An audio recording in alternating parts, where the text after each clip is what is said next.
Sunday chat. As you guys know, I've been laid up with surgery, so the chats haven't been coming in quite as regular. I'm finding it really difficult to sit in this in my office chair slash gaming chair slash where I usually sit. So it causes me pain. So bear with it. Um, we're gonna run the intro song and then we're gonna hop into this chat. I got a good one. So we're gonna run the song real quick.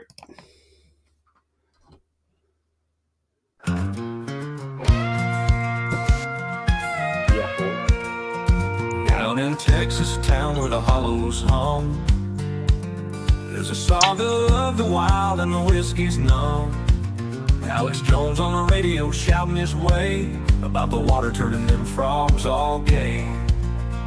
Boots are stomping in the dusty streets, where the truth and the tales they always meet.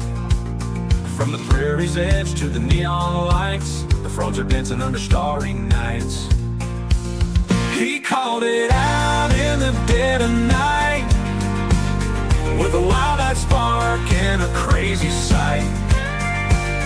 In the rowdy bars through the neon lights, about the frogs who found their rainbow day.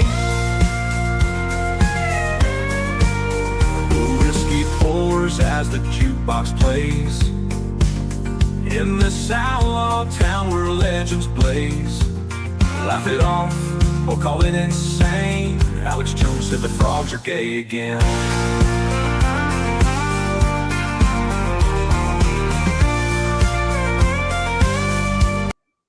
You heard it here, you heard it first. Alex Jones said the frogs are gay again.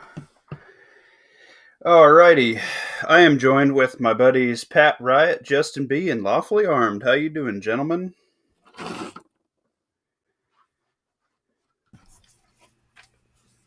Can you hear me? Yeah, we can hear you. Outstanding. I'm doing wonderful. I'm glad you're doing wonderful. So the 3-year-old digs your intro song. Is that who? The 3-year-old digs your intro song. Nice. That's an old one. Freaking AI music. It is AI music. Yeah, Missouri Survival made me that one a long time ago. Missouri Survival made this art that I have currently, all of my art, and except for the Kipper Gang. And yeah, Missouri Survival made the Chungus and everything, and he made my 2 songs because he's cool like that. He's a good dude. So if you guys want to check out some budget knife reviews, go check out Missouri Survival. As you guys know, I'm very set in my ways on knives and probably not likely to change because I have better uses for my monies. But there we go. Gerald, how you doing? We are currently live on the YouTubes and the Bumble that starts with an R that we cannot talk about in the first 10 minutes. This is what I have to do. I am currently out of my StreamYard, so this is the only way y'all will get me, and I can only do it on the desktop, so as much as I can stand to sit in this chair. So I sat in it for a decent amount of time yesterday and working from home in it a little bit. I got to get up about every half hour, an hour, depending on what pain meds I'm on, so we'll make it work. But I have a lot of ideas for videos. I should be writing them down because I've already forgot a bunch. I will be doing some smoking turkey videos on what I'm doing. I think I'm gonna spatchcock a turkey and smoke it. I don't know if I want to spatchcock it, if I want to smoke it for a really long time so I can keep the cavity filled. I don't know. I might not spatchcock this one. We'll see. But I like to do a really long smoke, and I got the biggest, fattest turkey that I bought last year in the rotation. And I think I'm doing 2 turkeys this week and maybe a ham.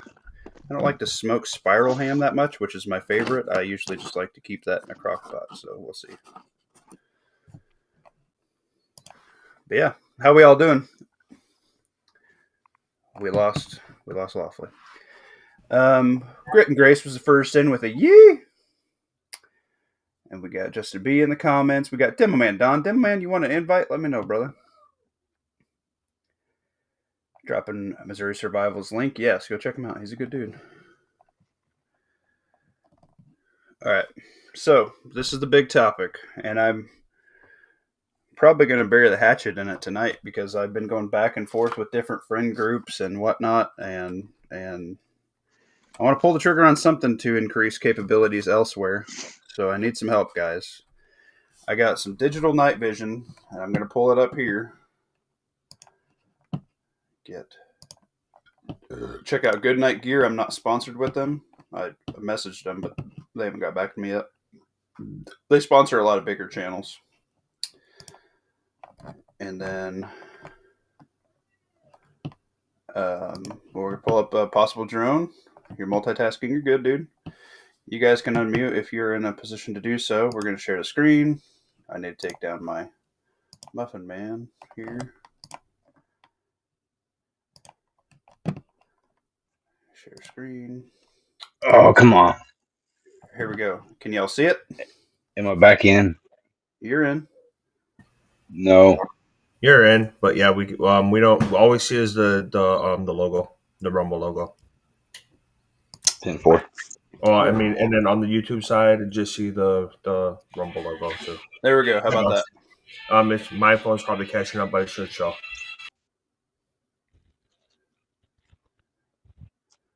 Can y'all? Ooh, shrimp steak and shrimp pasta. That sounds good. Yeah, I was asking just. I've had so much turkey. I've had so much turkey this month that I'm not doing that. Yeah, I like ham steak. I eat that on the regular. Yeah, but I'm hoping to like maybe snag a hand a day or two after on sale. Yep. Yeah, after Thanksgiving is the best time to go stock up on meat. And if you guys haven't seen, Nebraska just closed a Tyson plant that processed beef. It was like 3,600 jobs. 32, I think, were actually in the processing, and then like the 3,600 were like administrative and whatnot on top.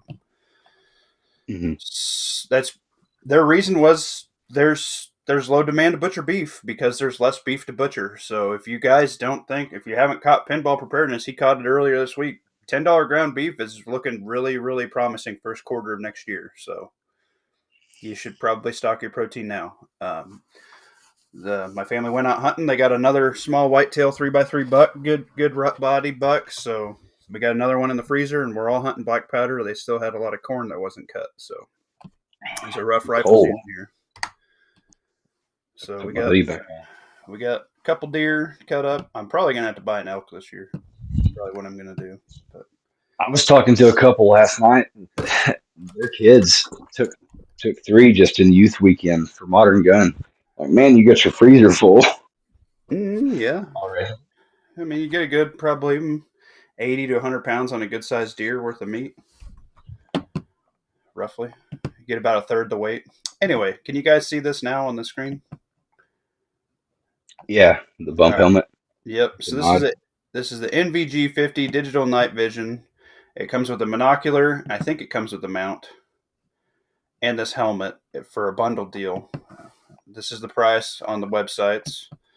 I'm probably going to be making payments because I'm a poor, but that's okay. This capability, I have watched a lot of YouTube videos on it, and its predecessor, the Night Vision 30, is really, really close. The only reason I would pick the 50 over the 30 is it has 5% extra wide window, so it increases your width just a little bit, but its processing frame rate is much, much higher. So when you're actually walking, there'll be less of that stopping and making you sick, motion sickness. So I think for the extra couple hundred muffins that they ask for this new version, it's probably worth it in the field of digital night vision. I cannot afford PVS 14s to get the passive walk-through light. Maybe one day, but I have family that needs to eat and a kid to put through college. So this is Kids not out of date. Yeah, well, I'm planning because I'm planning, you know. Look at you. Yeah. Kid has more money in his bank account than some people I know already. Probably more than me. It very well could be, but we'll leave that for another day. Grit just put a whole beef in the freezer. Nice. And you just picked up a little beef running around there, Grit. All right, we got bake-offs going. We have the Muffin mini game up and going. So if you guys want, we're trying to get to that 1,000 subs. Share it far and wide. Any friend circle you hop in, any YouTube circle you hop in, any YouTube circle you mod in. If they'll let you drop in channels, let them know about me. I'm gonna try and do some more content. I'm finally, I think I feel like on the way to recovery, so I think I'm going to be able to get to doing some more stuff. So I'm finally able Oh, yeah, to. that's awesome. Yeah, I felt the best today than I have since surgery. So, and that's not fully on the account of pain pills. So hopefully we're going the right way. But yeah, so here we go. This is option contender number 1. If you guys want to go to their website and check out their specs and stuff, if you know more about it than me, cool, I'd appreciate it. And option 2 is this. Let's see. Oh, why will I not let me bring up this? Uh-oh. I gotta find a different website, apparently. This won't allow me to share it for some reason. Weird.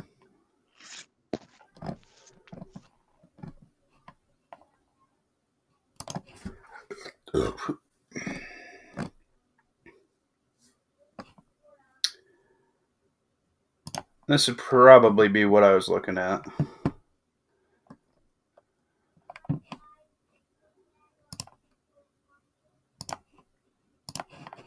Here we go. Cancel. Present. You go split screen and get in on that hunt if it's not too late. Can y'all see that? Yep. Yep, it's up. It is a DJI drone. And if I do it, I'd probably get another set of batteries because legit runtime on this, what I've been told, is roughly half an hour. So the plus sides for the digital night vision are I can be more effective at night. It doubles my working through the night hours. Yeah. B, this saves man hours in patrols and whatnot. And would you rather risk a man over the patrols and being out or the drone? But both have their place. This is obviously a backpackable version. The downsides to this are you have to use a phone with this. I currently have a backup phone that is not, I don't know if I have to be connected to the internet or not, which is the next problem. So there's I was looking for a drone that just had a screen that was not a phone, and I wasn't finding any very reliable reviews on one, unfortunately. That's what I don't like about the drone. So, yeah. I think you can buy an upgraded receiver or controller for these things that has a screen in it. Yeah. But it'll probably cost more than this drone does. And see, that's the problem, and that's what I didn't. Don't they geofence those now? You do have to be connected to the internet in order for the DJIs to work. Yeah. And if you're if you need an update, it won't fly. So if you're out in the middle of a field and you open it up and you're like, let's do some flying. Not today, sir. Update required. Yeah, I don't like that. And they are being heavily restricted. And yes, to get around some of the stuff, the best way to buy a drone today would be buy a used one, I think. Because now they all have to be registered and whatnot and blah, blah, blah. And they keep adding more and more red tape. It's kind of like gun laws, but very aggressive.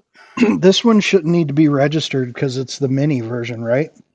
I don't know that much about that stuff. So if it's more than half a pound, it has to be registered. And I believe the mini was designed specifically to stay right under the requirements to be registered with the FAA. Yeah. See, I know the one that Coldfoot got. He said that one had to be registered. He thought. I'm like, well, don't register that. That's just stupid. In Minecraft, right?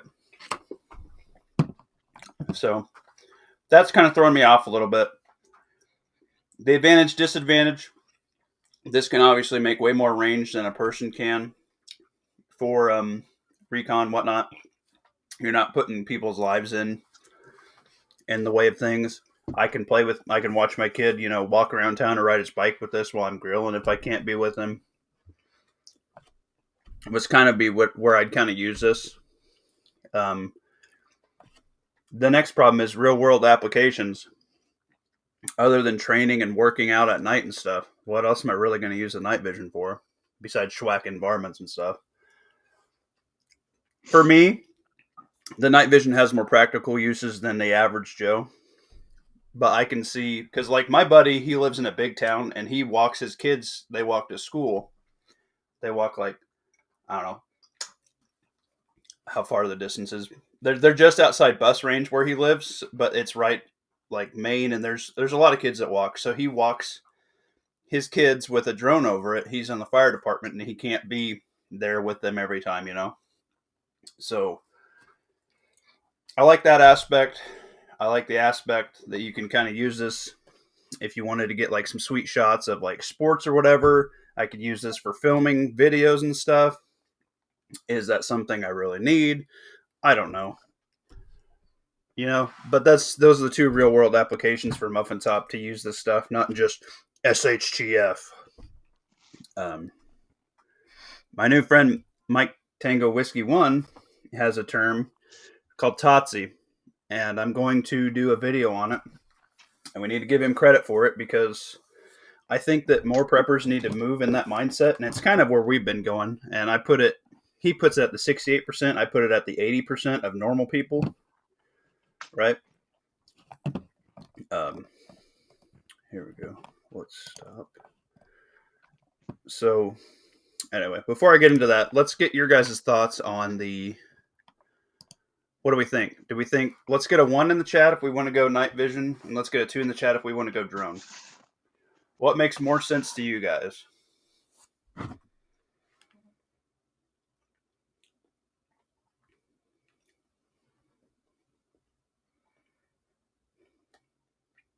You guys.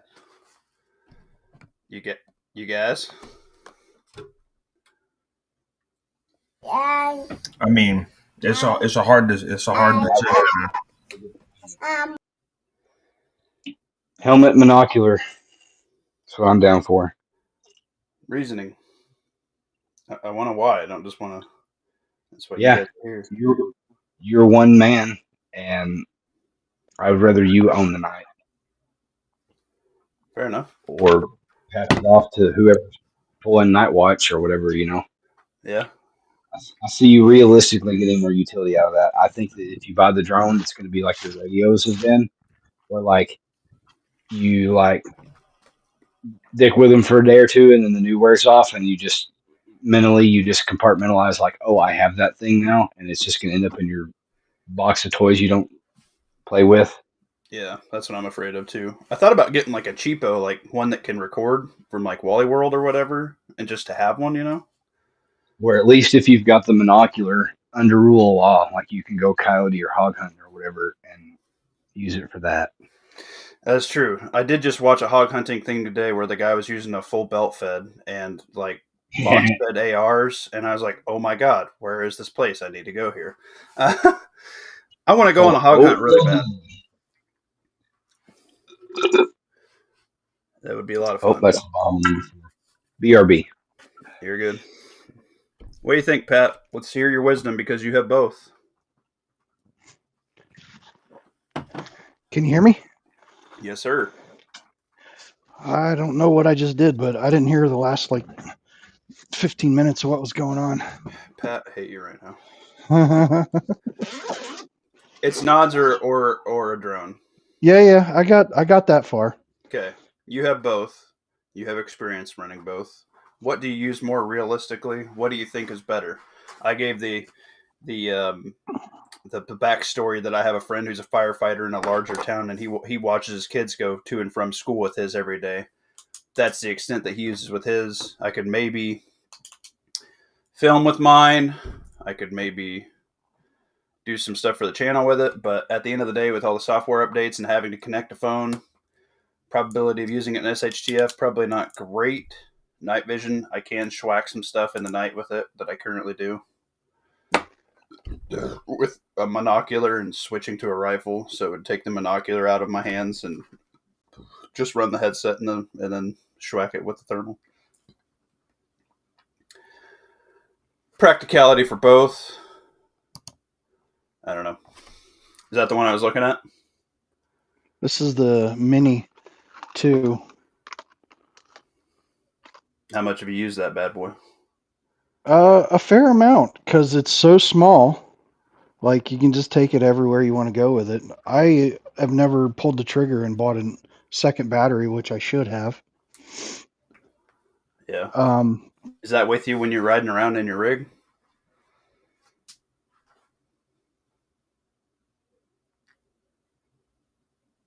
Uh-oh. Did we lose Pat?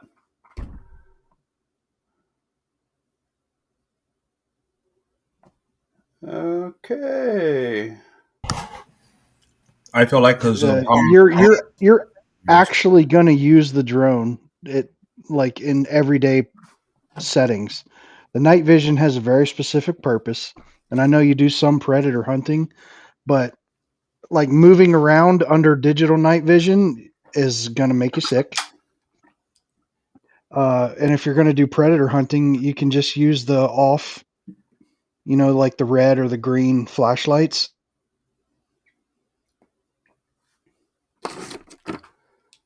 Pat, you're breaking up really bad, buddy. So that would be my. Yeah, sorry. So Pat's for the drone. I think it's my browser because my phone keeps going to sleep and shit. Let me switch browsers. I'll be right back.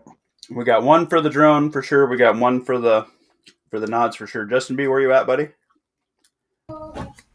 So, I mean, I feel like you're gonna use the drone a lot more often in day-to-day life because you can use it to for your content and shit like that.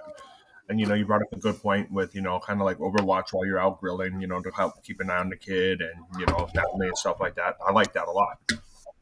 I'm gonna actually be using that as a my excuse to get a drone, but It's a pretty good excuse. But as far as the digital night vision, yeah, that's it's a very dedicated thing. But you're going to be a hell of a lot happier having it if you need it than not having it. Right. But dollar to use value, probably drone. It's probably going to be about the same dollar price, but after I get the extra batteries and stuff for the drone. No, but I'm just saying, like, compared to how much you actually use it, you'll probably get your money's worth more out of the drone. Dang. All right. Well, that's good. Let's hear it from the chat. We got 11 watching on YouTube and 1 on Rumble. We appreciate you guys if you're on Rumble. I do need to get over and start doing some more exclusive videos there, but it sucks because I pretty much just do the live stream there. Updating to Rumble is kind of a pain after my regular videos are there. So is Instagram. Unless it's a short video, Instagram doesn't seem to care about it, so kind of throw the shorts on Instagram, but I'm a bad media guy, to say the least. So let's get our 1 in the chat if you think the nod, and let's get a 2 in the chat if you think the drone. I think that Pat and I are opposed. Yeah. So do I. Because I think the updates and stuff with the drones and the increase on laws is going to make it unusable for the civilian population.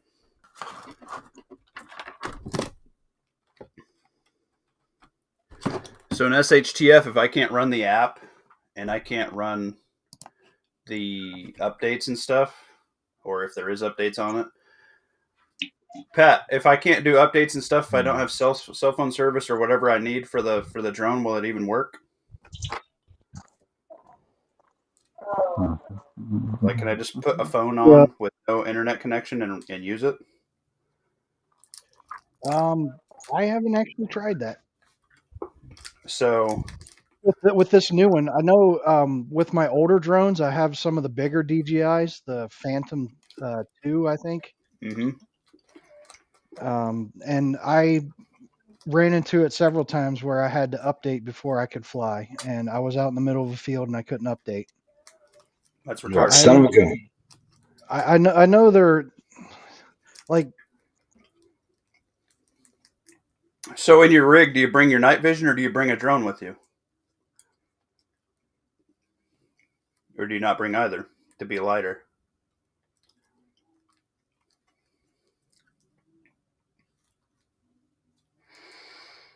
Pat, you're busting my balls. Well, the ones have it. Grit and Rex said 3. Handy. She's gonna be the diarrhea of your options. I'm not even seeing them. I'm not seeing the chat.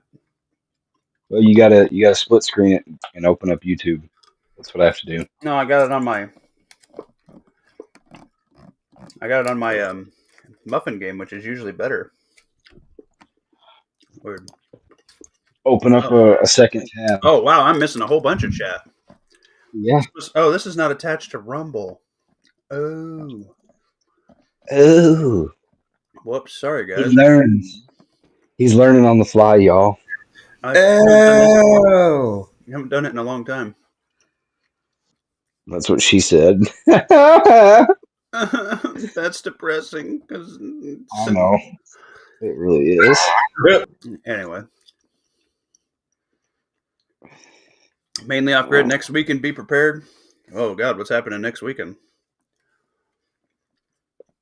Thanksgiving. Have you guys seen the threats? I think it's supposed to fall tomorrow. They Because were giving, everyone countdowns. Uh-huh.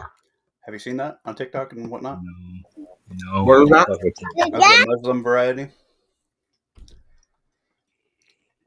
It's not falling If they on tell you, or anything. listen, if they announce when they're going to do it, they're full of shit. Oh yeah, that's what I figured. But If you're just going to do something, you just do it. Like, you might pick a date that has some significant meaning, but you're not going to, like, blast your intention and risk undermining your operation. Like, we got Hutch in here. Damn, what's up, Hutch? Nice. he is enjoying his reintroduction to YouTube society. Yeah, I was wondering where he was. I didn't know he got put in YouTube jail. I don't know what's up with that. He said too many of them dirty trigger words. Ooh, got caught on the dirty trigger words. General Bonicia, I think. Digital night vision, that bad. HU. I don't know what HU means. Huh? Huh? Okay. I don't think it's drones are a great tool, but nods over the drone first, says Rip. Thermals are a must. Yeah, I got the thermal box checked. That was my last big Black Friday purchase, actually. We got a 2 from Grit. We got a 1 from Lawfully. We got 1 from Rip. 3, send a scout. All right, Grit, you're volunteered. What's wrong with the game tonight? Oh, is you guys having problems with the game? Probably because I'm on Rumble. Sorry, guys. Dom BDG, what's up? Dom, you live over in Alaska. Do you have a drone and or night vision? And which one do you use more? Dom's probably set up as most preppers' wet dream and where he's at, where he probably actually implements some of his quote-unquote SHTF equipment. Now, here's the deal, and I agree with Mike Tango Whiskey, and we've kind of done it over here. He has his 68%er for the bell curve, which is a very intelligent means. I just do the 80%. Most normal people are 80%, and then there's 10% that are crazy on one side of the fence or 10% that are crazy on the other side, right? Most things that the Wet Dream Prepper channels started on, and what most of us get started on prepping, are the zombie apocalypse, the Yellowstone volcano, the EMP, the nuclear war, the WW, whatever you're going to be on by the time your YouTube videos are getting on the internet, you know. The big ones, right? The nuclear stuff, the scary stuff, all the doom and gloom, apocalyptical stuff that Canadian Prepper makes all of his money on, right? Those things, the likelihood of most of that stuff happening, realistically, we should probably put it in like a 5% category box. So then you need to be prepping for normal stuff like your regional area, your state area. Okay, if you have earthquakes, if you have blizzards, if you have tornadoes, if you have hurricanes, if you have typhoons, if you have whatever normal Mother Nature stuff you get yearly, that should probably be your main prep. And in that, the main prep is usually you to lose power, right? You lose power, so you need food storage that's shelf stable. You need some sort of backup energy. You need some sort of backup heat if it's somewhere where it's cold. Some sort of backup cooling if it gets really hot. That's the main stuff that you need to stack. And then after that, it's how long can you go without going to the store so you can survive bank holidays, economical collapse, which is probably more likely, probably in like the 10 to 20%, as we've been kind of seeing the economy, right? So the wet dream stuff that everybody's like, oh yeah, I'm prepping for the zombie apocalypse, or I'm prepping for Mount St. Helens to explode and turn upside down and do a 360 no scope. Okay, well, let's get a little bit more realistic on what you're prepping for. Most people are prepping for natural disaster that's localized to them and job loss. It's a hedge, just like insurance, to protect you from things like that, yeah?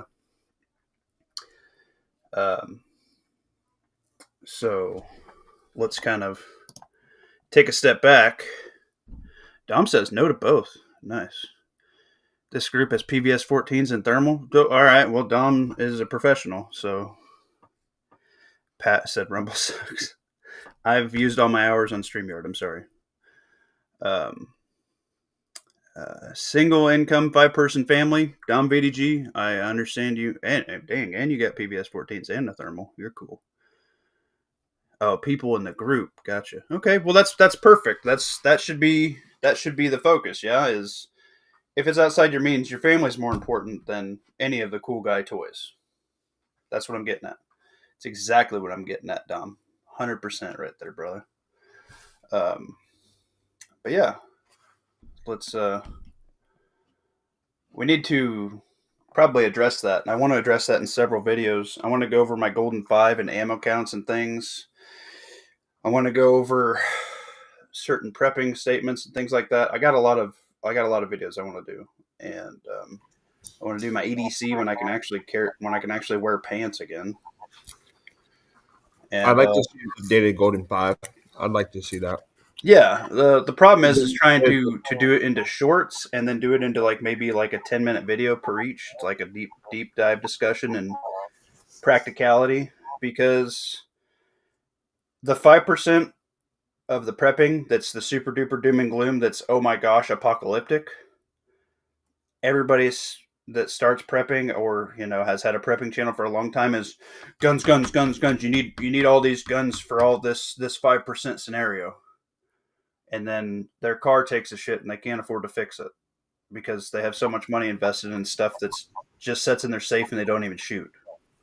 And this is that's a stupid. constant argument that I get into with people all the time. That's why it'd be nice if we had a newer, more, an easily to access video, because I can just be like, go watch this guy. Go watch these we videos. should. I would love to do a little attach them in a playlist or something. Yeah, I do want to do that. The deep dive that we did why on the game isn't working?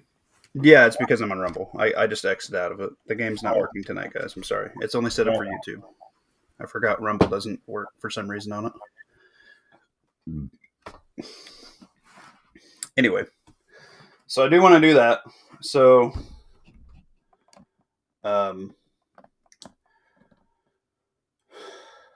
we got one. It's looking like the ones in the chat have it tonight, which is good because that's kind of where I was leaning. I do have people that have drones that we can use. I do have people that have cheaper night vision, like I have, like the monoculars and stuff, just so you have some sort of looking out. I do have some people with the thermals. We got people with the whisper pickles, with the suppressors. We got people with really nice pew pew stuff. We got people that have baseline pew pew stuff covered. So what we are all focusing on really hard this year was food storage and food preservation. We hit that really hard this year. A lot of people bought their first vacuum sealer, bought their first dehydrators, bought their first 5-gallon bucket storage system, started doing the Mylar, started doing the rice and beans and freezing it and thawing it out and vacuum sealing it up in the Mylar and dropping the oxygen absorbers. And we had more people start canning out of the mag, and more people that I know this year. More people started gardening. More people started livestock, whether it was chickens. I'm really looking into quail pretty hard. I don't know if I want to do quail or rabbits next. Maybe you guys will help me with that.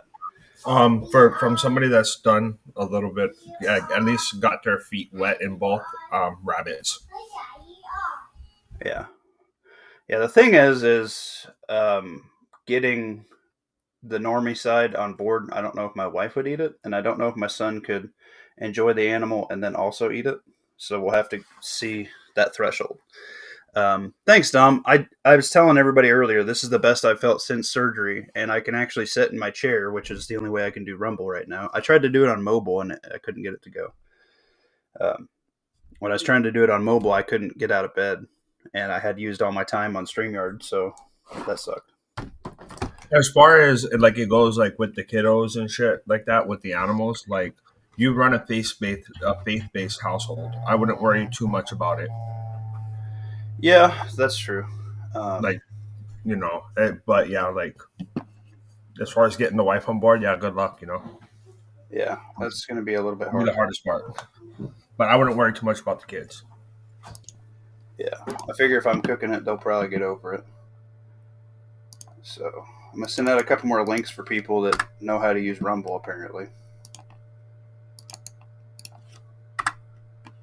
see if we can get some more conversation going in here.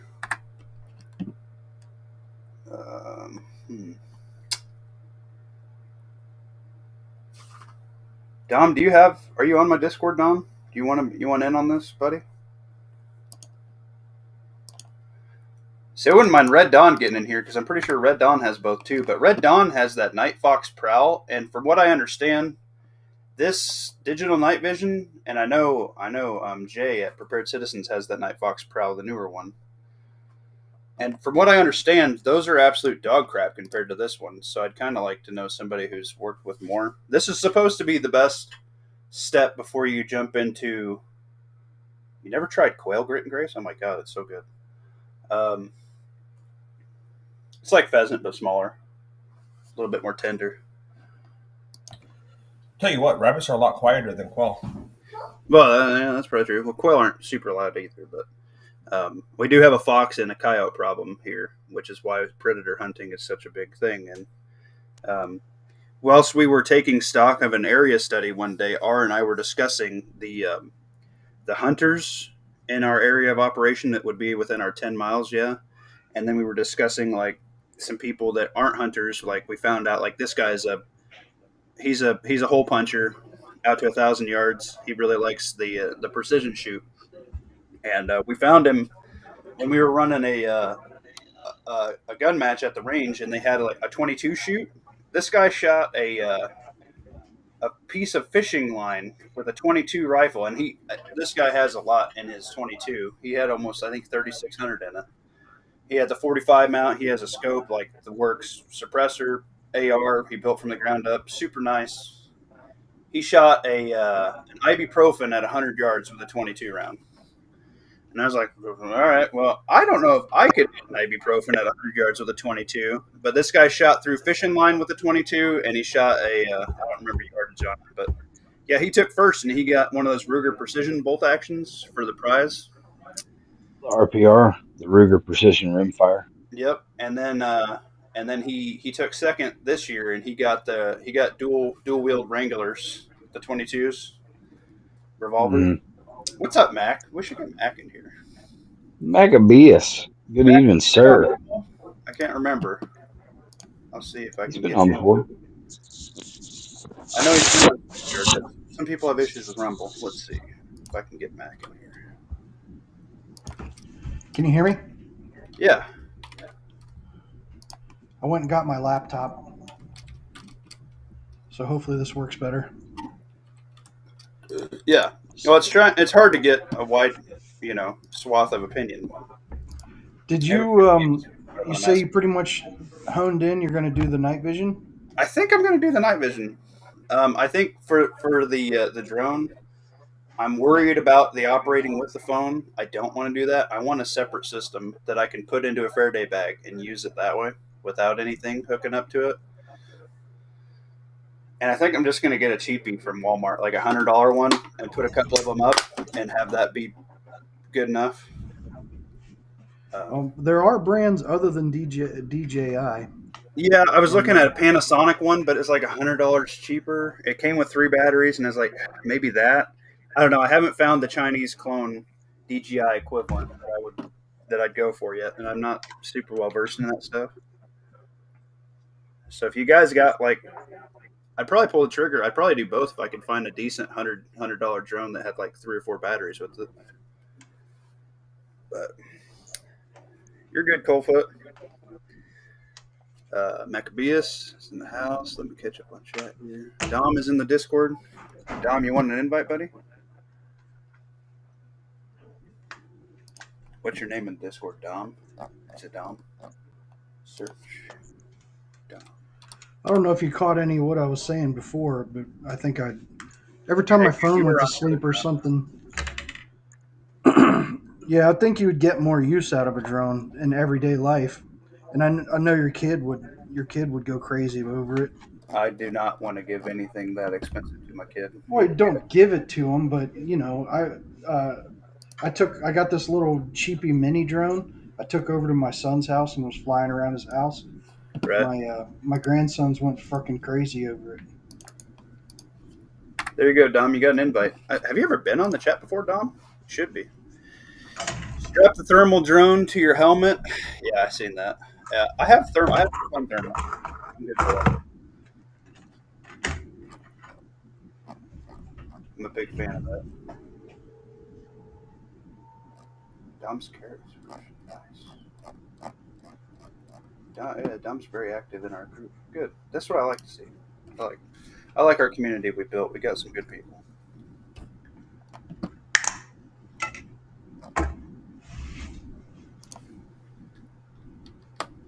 Anyway,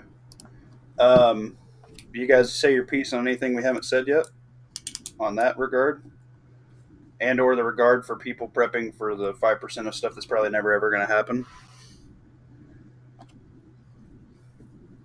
I think prepping would be more mainstream and more widely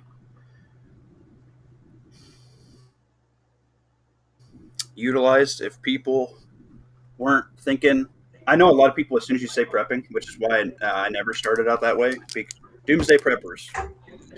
I think that dirty word was a psychological game to make sure that people thought that you were absolutely crazy. And they took some very crazy viewpoints from people on that.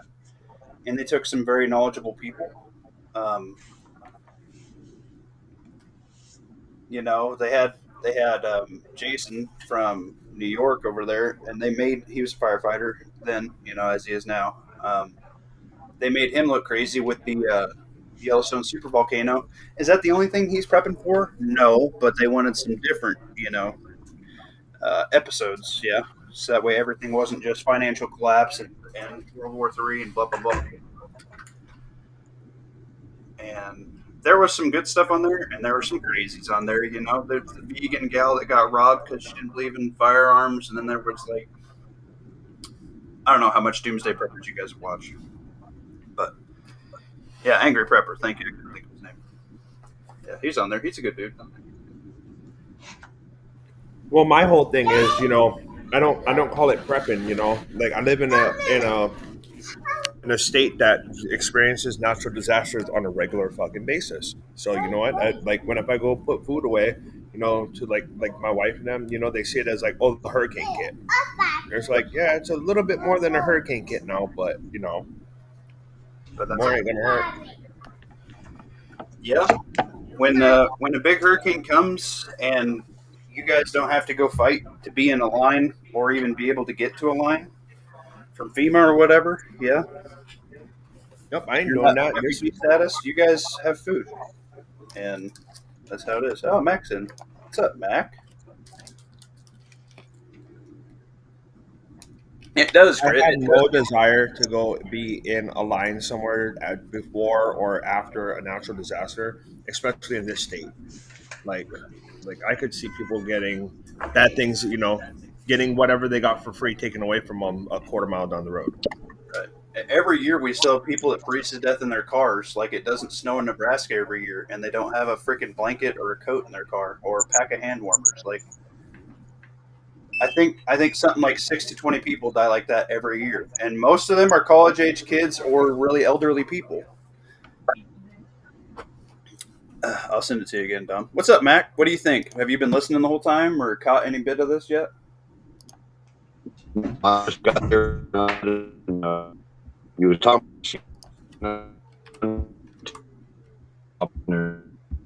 Oh, you're robot in there.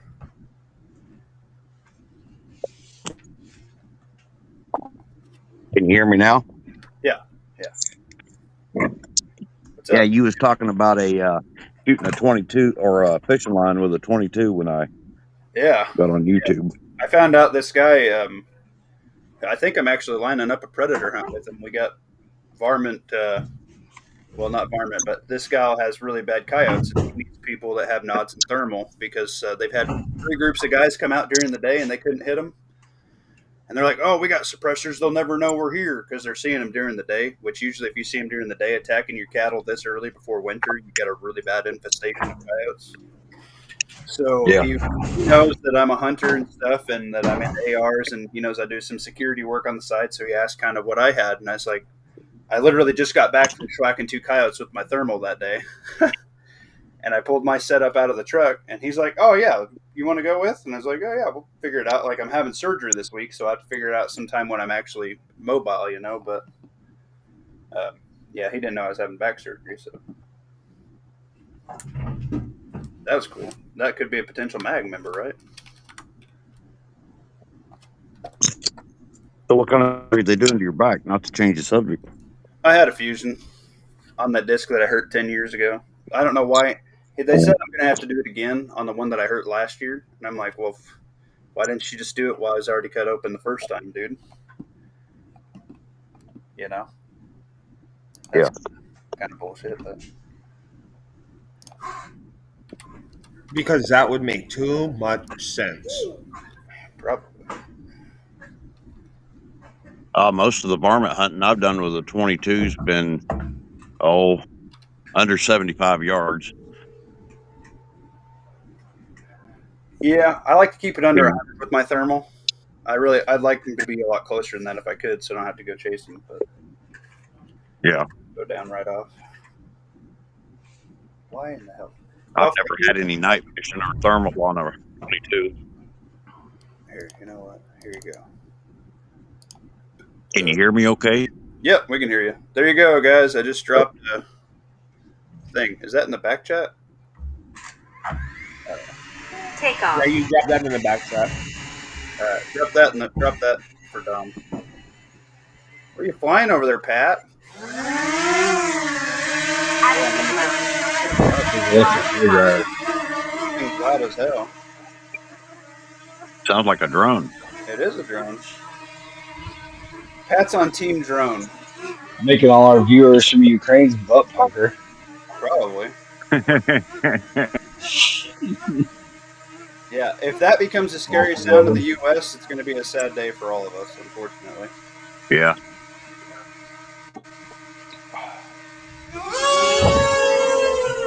Best defense I have for that. Jesus, Pat, turn that thing off. The best defense Watching I have fuck for up and that hit the chandelier. His wife beat his ass. No, a monofilament net. That's the best thing you can No do. response. Fortunately, if they do an explodey device attached to it, they're going to get in your area of operation, and you can only kind of do that where you have tree cover / building cover. So do with what you can. You know, the drones the footage that I've seen over there, they're using some pretty big drones. I guess they're trying to take out personnel and equipment with those, so they pack a little bit more explosive on there than they probably need to. But if they were just only going after personnel, they could have drones this size or even smaller with just enough explosive to kill you. Yeah. And I'm sure you guys have seen those drone racing shit that they do. Yeah. If they can get signal, there's nowhere to hide from that drone. Yeah. Yeah, drone racing is nuts. The drone racers in Florida, they have a deal going for a school right now where they're going to have, I think, a stunning thing and maybe a net and a spray. But they have drone racing getting set up for like their active shooter protection. They're going to have drone racers come in. They're going to have drones on site on the building, They pop out, Yeah, I've seen. go through the windows in the hallway, and dun dun dun dun dun. That's crazy. Yeah. That's crazy smart because you're going to get there before any responsive law enforcement, other than your resource officers, if you're big enough to have that.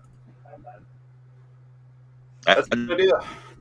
They're 3D printing drones over there. Oh yeah, you can do a lot. I do see them sleep with the nets and stuff in Ukraine. If they're going to sleep in trees and whatever, they'll get their little foxhole dug and they do nets in the trees. But it's only so much. It's probably too close anyway if they get to the net. But yeah, that's a scary thing.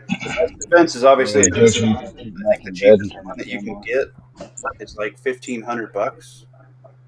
But I would assume if you buy one of those, you're probably on a list for sure somewhere. Yeah, I'm sure they keep track of every bit of it in a data center somewhere. Yeah. I figure you're probably one of the first ones to get a knock on the door if you have one of them. Look at you guys looking all cute. I've heard some stuff going on about the Department of War is trying to move away from getting all their material from like the big companies like Northrop Grumman and shit like that, and they're supposed to be going with a bunch of smaller companies because they're going to start producing. I want to say they produced like 1,500 drones per year, and they want to like 10 times that. They want to make a lot of these because they see that's where the warfare is going. Yeah, we can talk offline about some other topics. Yeah, I think they want to get as much domestic stuff as they can. Yeah.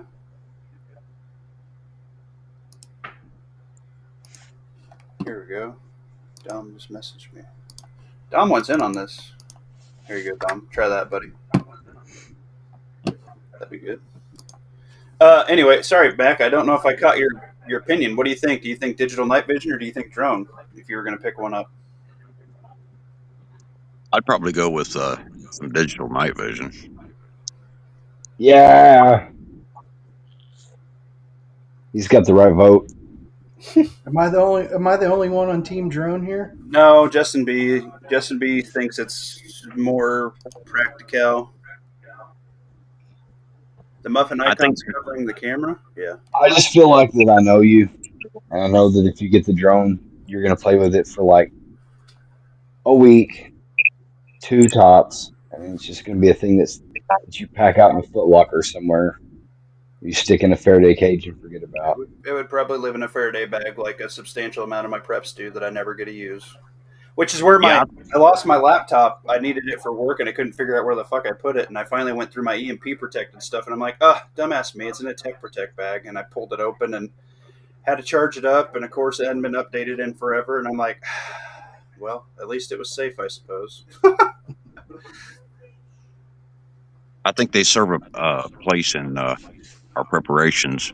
But if I had to ditch everything and just grab one thing, it'd definitely be digital. Yeah. Pat, do you take either one on your escapades over the road? I haven't taken my night vision. I had my thermal with me for a little while, and my drone goes with me every time. I just brought it home. It's kind of serendipitous, I guess. I just brought it home when I got home.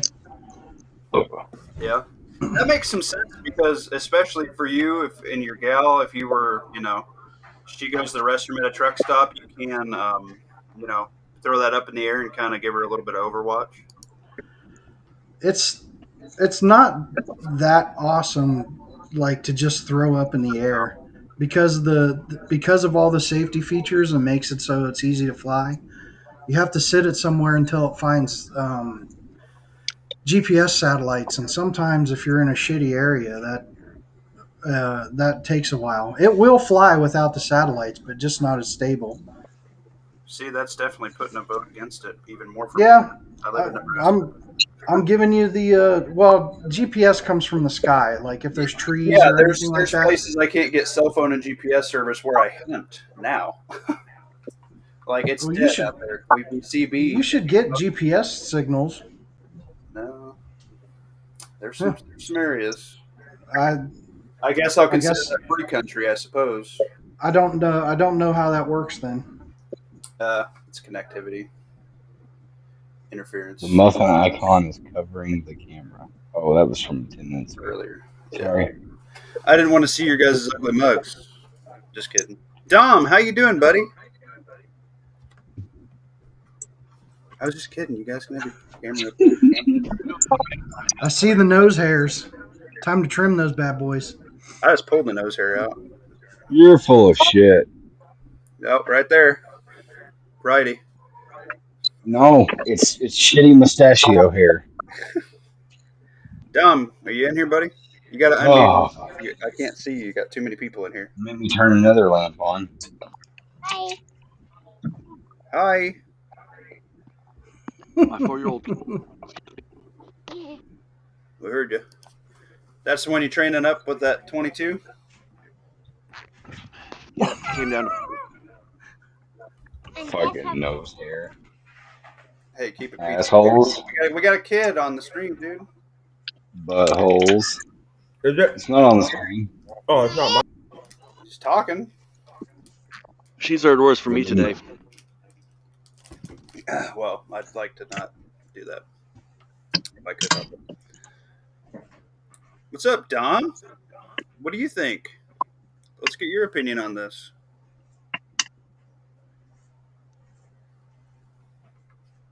Oh, no, Dom. Anyway, so I'm leaning more towards the night vision, and I've had this discussion for the last few days with multiple people, and people that have PVS 14s and people that have really, really nice DJI drones, and everybody's like, just save it up for the PVS 14, and I'm like, I can't ADHD my brain to save up for a PVS 14 when this is literally less than a third the cost. And at the end of the day, PVS 14s are old stuff anyway. The only big check mark I'm seeing is not using any IR with it is you can do the passive with whatever light's currently out. So if you got a full moon with no cloud coverage, you don't have to use your IR laser to see with the PVS 14s. But at the same time, I can also use my thermal and probably see better. You're probably going to want to factor into that cost, which I mean isn't that much. The IR light for your rifle. Yeah, and a laser, which I don't have. Use the dot on my pistol and my rifle and be good. A lot of people I see are moving away from those laser aiming modules because they're just like a freaking homing beacon. Right. I know, especially in Ukraine, like they're even getting off at dots because so many jamming things can lock onto so many different signals, and they're knocking stuff off and going to irons and glass like old school. Yeah, there's actually EM because of it's an electronic device. There is EM coming off of it. Yep. So now that's not here, and will it come here? Who knows? But there is definitely a vast more amount of electronics here than probably in the Ukraine battlefield. Yeah. So, what's up, Groundbird? How you doing? Comfortably numb. How you doing, buddy? All right, y'all. Grit Grace says calling it a night. See you, Grit. You have a good one. See you later. Nobody All right, needs sorry to know about anything, but throw Grit in your prayers. Throw her on a prayer chain for Muffin Top, would you? So, What's going on with her? I just said nobody needs to know. Oh, I Good night, didn't Grit. hear that Oh, part. yeah, My it's just- apologies. you're good. My apologies. Yeah, private matters that are private, but she's a good person, and she I just heard- Oh, I heard she needed prayer, and yep, I like praying for people. I hear you. I do the same. I got a list, and it just gets bigger every day, unfortunately. Well, it's not an unfortunate thing, but it's unfortunate that more and more people, find themselves that need it. But that's just how it goes. All right. As soon as I got on, my 4-year-old came down to see what I was. That's perfectly all right, man. Family's way more important than my gums flapping. I would probably say night vision before drone, but I'm also old, so maybe I just don't understand the technology. Yeah, not necessarily. I think that obviously everything has their place, but I'm thinking I'm probably going to go with the night vision. I think I know realistically I'll get more use out of it when I'm getting rid of dispatching critters than I will with the drone. The connectivity and the increase in laws on them is really making me not like the drones. And if I get one, I think I want to be an old one because I know a lot of the newer ones have stuff built into them, so it's easier to track them and stuff like that.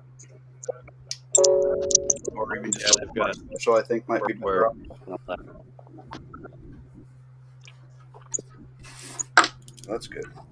This evening, I've been chatting about this all week in multiple groups, and I just the back and forth is really good. The plus and minuses for both for me, it just keeps going up and up and up, and it's making it harder, honestly, to narrow in on what I want. But for a while, The thing for me with night vision is that in the summer it doesn't get dark for 3-4 months, so it doesn't make any sense for the summertime. And in the winter it's too damn cold. I'm not going outside for 3 days straight. Like I'll go outside, but I'm not hanging out for 3-4 days.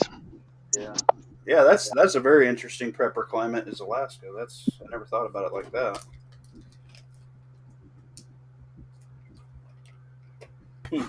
Yeah, I'm looking at the secondhand drone market in my local area. Like, there's a lot of really affordable, used, older stuff around here. So I think that'd probably be the way to go is to get a secondhand one.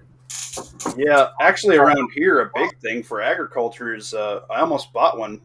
You can start a small business for about 50 grand. This guy was selling 3 big sprayer drones with a trailer, and he had like the 55-gallon drums of the whatever the farmer wants to spray, to apply to the field, and it had a little composting toilet, and it had a generator to charge all your battery stations, and a gas deal to refill your drones. They were diesel powered, so you could crop dust with them. That's like super big around here and a pretty good business to get into. I think you just take your truck and a trailer wherever field you get for a contract and apply it, and it's cheaper than getting a crop duster. It's cheaper than some places here. The land's so knotty, and the washouts and things. Sometimes you can't get a pivot on. It's just cost prohibitive, and a lot of dry land here anyway. So like the farming agricultural market's using it, and SHTF. If you had a diesel powered drone that could spray some diesel, I think would be pretty cool in my saying. Yeah, I seen my first agricultural drone this year. Yeah. They're spraying the fields, and there's signs up all over the county. Somebody's doing the tracking down your deer for you with a drone. Oh, that's illegal here. Well, I mean, like after you shot it, Yeah. it gets away. Yeah, it's still illegal here. Is it? Yeah, I did see on Facebook they had a used search and rescue drone that had thermal that I think the fire department was selling, like a larger fire department, and they wanted like a better model or whatever. That's a cool idea. Like if you could do search and rescue with it or whatever. Yeah. That's kind of a cool thing. But also I have seen the police drone increase up here quite a bit as well. They actually do like a little demonstration at like parades and stuff. And every parade or whatever I went to, like a little fall festival type deal we have up here, like right before harvest, is kind of like pretty much everybody has their local sheriff or law enforcement there, and they all have like a pretty sick drone unit that shows up in the parade, and they fly the drones, and the kids are all like, ooh, cool and stuff. But I'm looking at it, I'm like, that's a credible threat. Yeah, the SWAT dudes up here like to run drones. Yeah. They're doing it. Yeah, they're running them at car shows even. They used to just do the helicopters and stuff and snag people's plates that were street racing. Now they can just do it with drones. It's crazy. crazy world we're moving into.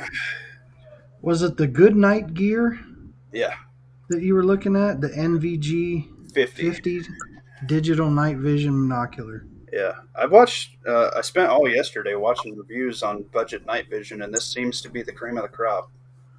Yeah. What did they say about the frames per second? It's showing 2 different FPS. Let's look at the specs. Under the 2K, it says 30 to 40 Yeah, frames per second, and I guess if you use a lower resolution, you get 60. yeah. I don't know what FHD is, but that's 60. Yeah.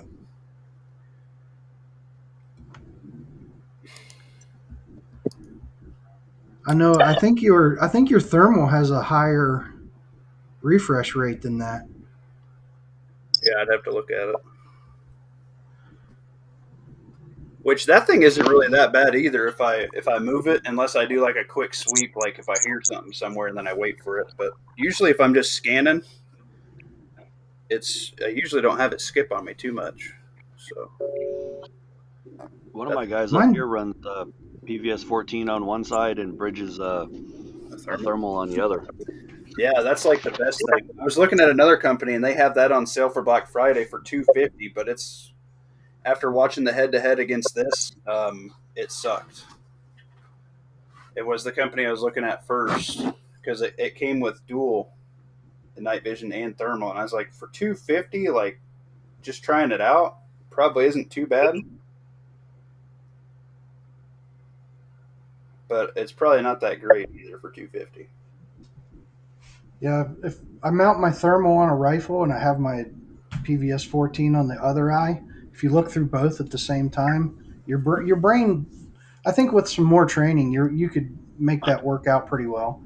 But without the training, it kind of messes with you. I Right. definitely wouldn't want to be doing that while like trying to move through any kind of dynamic environment. Right. And see, I have the opportunity to train with it at night doing what I currently do now for farmers, so I'll get some real world under it. Here, I'm going to pull up that night operators one I was looking at. I'm Y'all going to have a assume. Y'all have a bounty on your coyotes out there, TMT? Shit, no, you can't even sell a coyote for $10 right now. Fur bearers, no, but for the farmers, yes. Some farmers will pay you to come in, but like since the pelts aren't worth anything, even like Predator Quest doesn't even really do the hunts anymore, which is weird. We have Predator Quest. I've actually bumped into some Predator Quest guys, and I haven't bumped into any in about 2 years. So I don't know if they just don't hunt them anymore. If people don't want to pay, if their prices, I know their prices are outrageous because we had one farm out where I deer hunt, came out and got a colt from them, and they said, we're not even going to attempt. So here, let's look at this. Let me present this one here. Pat, since you know more about the frame rates and stuff apparently than I do. This was the, can you guys see this night operators one? Yeah, this is on sale for $250. I'm going to assume it's terrible. The only thing I liked about this one, after doing some research and watching a lot of videos, was the night vision runs on an 18650, so it'd be a lot easier to swap batteries. And obviously, I have a bunch of 18650s. Where's the specs at? I want to say the best you're going to get out of digital right now is around in anything that we can afford is around 90 frames per second. That's about as good as you're going to get. Right. And from what I hear, if you're in that neighborhood, it's on the borderline of being good enough to actually walk around. Yeah. Well, I had seen some people that, and I know Jay and Red Dawn Readiness have that Night Prowler, and I know Jay got the newer Night Prowler, and he runs stuff in it, you know. Yeah, if you're like I haven't played video games in forever, and I had the VR for a while, and I used to get deathly sick from just a few minutes of playing that. But after a while of playing it, I got used to that. Like your brain, your eyes seeing movement, but your brain doesn't, your body doesn't feel it. It makes you sick, and it's just something that you get used to. Yeah. And what's Here's the crazy display. is, Can you see that? yeah, 320 by 320. That one only goes to 60. I mean, that's right on par with that other one. That's the highest resolution they advertised on the other one. Yeah. This one comes. Yeah, that's what I was hoping R would buy one and I would buy one and we could test them. Because this one's only $250, but you got to buy the helmet with it. I think You it can comes, get an airsoft bump helmet pretty cheap, Yeah, they got a helmet on here for 100 muffins with it, but and you can get better pads. yeah. But dual tubes, thermal and night vision. I can't remember. Did this come with the mount as well? Yeah, it comes with like they have a better mount, but it comes with their cheaper mount on it. I don't know, man. Oh, look, Grantham had it. Uh-oh. If Grantham has it, it must be really good. He put 3 babies in it. Probably did. Hmm. Yeah, look, their helmet's on sale for 80 muffins. There you go. I can judge that- him, but at the same time, I can't blame him. Yeah, but those are pre-order. Those are all pre-order, I think. That? Yeah, because you're looking at the one that had Grantham on it, right? Yeah, I think the reason why they're so cheap is they're pre-orders. They're not out yet. Oh, really? Have you checked That's what I was looking at a couple weeks ago. Say that again. TMT? Yo. Have you checked Marketplace? Yes. Thoroughly. Okay. While I've been down. Have you checked Venture Surplus or any of those type places? Nope. That's only one tube for $249. You only need 1 tube. No, I think this is the thermal and the night vision. It's one. Both? Each unit is both. Yeah, that's the one that we were talking about last week that I saw. Yeah, this is the one I was looking at, and I switched to the NVG 50. I think was better. Oh, it looked better by the videos. Yeah, I didn't get to watch a bunch of videos yet. Oh, you're right. Viper kit, 2X Viper bridge. Heat. Oh yeah, you're right. The heat and the Viper is very much more. You're correct.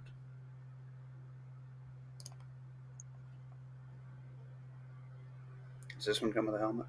Included accessories, not a helmet. So you still have to buy a helmet on top of it. And the mounts. And the real mounts are a couple of $100.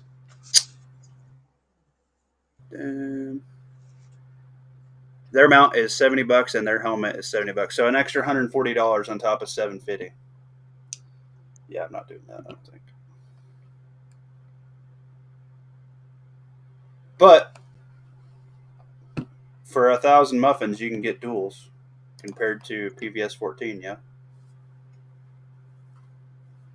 Or just under. Well, probably with shipping, probably right at 1,000 or a little over. I think That's a good price. I'm trying to scroll your computer screen down. I'm like, why would this work? How'd that work out for you? Not You want to see the specs on it? I think that shipping was a little more. Yeah, they're not identical. So one has got to be the thermal, and one's got to be the night vision. Yeah, I think the night vision's on the right here, and this is the thermal on the left. Yeah, I don't think you're getting a thermal overlay on night vision like I thought.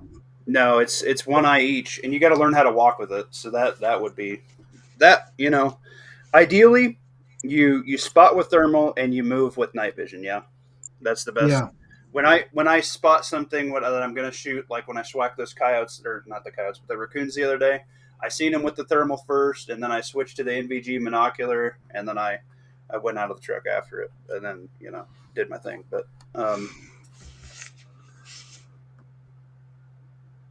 I think digital's starting to get. Oh, there's old Grantham again. Here's the display of the thermal over here, Pat, on the right.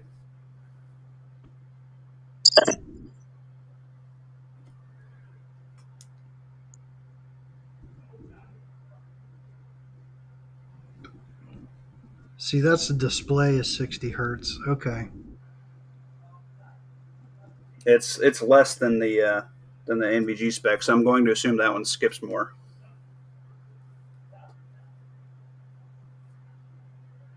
But 18650s for the batteries. Obviously, we have plenty of those for other pew stuff that we have related, which is nice. I have those for all my flashlights and stuff. Yeah, I don't know what the runtime would be compared. what you were saying is that would have been a no-brainer if you were getting the night vision with like a thermal overlay for 250. Yeah. I don't care how small the display was or how small the sensor was. That would have been worth it. Yeah, for both. Yeah, it's dual tubes. What was that brand name? Viper? Is that what you said? Yeah, this is Night Operators. This is their Viper 4.0 thermal and their goggle bridge combo. Viper with heat. It's 50% off for Black Friday, so they say. Try and click on it and try to do. I really do. I think one of the kits on there is a pre-order. And I want to assume that it's add it to cart, buy it now. Yeah, maybe it is pre-order. I don't know. World's fastest. I don't know. Check it out your guys' self. Let me know if you guys are gonna on any of that or whatever. I won't be upgrading anything anytime soon. It'll be next year if I go back to work. Yeah, I heard that. I don't know. I was just looking for some stuff. I do also want to get that other pistol that I got sent off and get cut and get a dot on it, but I haven't really seen any good deals on dots for Black Friday that I'm interested in. And I don't really want to go buy another. I mean, I didn't have anything wrong with it, but I didn't want to just buy like a Sealy just to throw on it just because, but that'd probably be what I would do. So then the one you were just talking about, do they come with a setup to put it like on a Picatinny rail on your rifle? The what that I got now? Yeah. No, the one you were showing off, the Viper, whatever. Those go on a helmet. Okay. Yeah. The only issues I was seeing with those are the adjustment buttons kind of blow. They're in the front. They're like little tiny circle dots. And the NVG 50s, which I went to, seems to be the best digital night vision on the market that I've seen, has 3 big buttons. Pretty decent deal. $645 with a helmet and a mount. And what else does crap come with? A mount, and it comes with a mount that you could put it on a rifle too, which was nice. It came with so you could put it on a rifle if you wanted to. I don't know if it has like a little crosshairs section or whatever on it. Battery charger, a couple extra batteries. The only thing I didn't like about it was not a CR123 battery. I don't know why they went with like these weird batteries they're using. So like extra batteries suck. That I think was a drop in their ballpark. They're using 18 350s, which, yeah, sure, you could buy some, but I'd rather run my rechargeable Surefire CR123s, yeah. Surefire makes some long batteries. So, I don't know. It's probably still the way I'm going to go.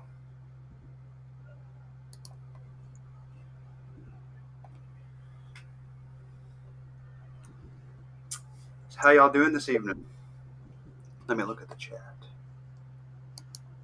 I'm doing good. I fell asleep and took a nap this afternoon. Slept for about 4 hours. I just woke up about an hour ago, maybe an hour and a half ago. I slept for 5 hours last night. Not in a row, but it was nice to sleep for 5 hours last night. That's the way it is for me about every night. I sleep. First 2 hours isn't too bad, and then it's waking up every 15 minutes, every half hour, hurting like hell. Yeah. I tell you what, man, the saving grace for me is my lumbar support recliner and this heating pad. Oh my God, I'm running that heating pad. It is the best.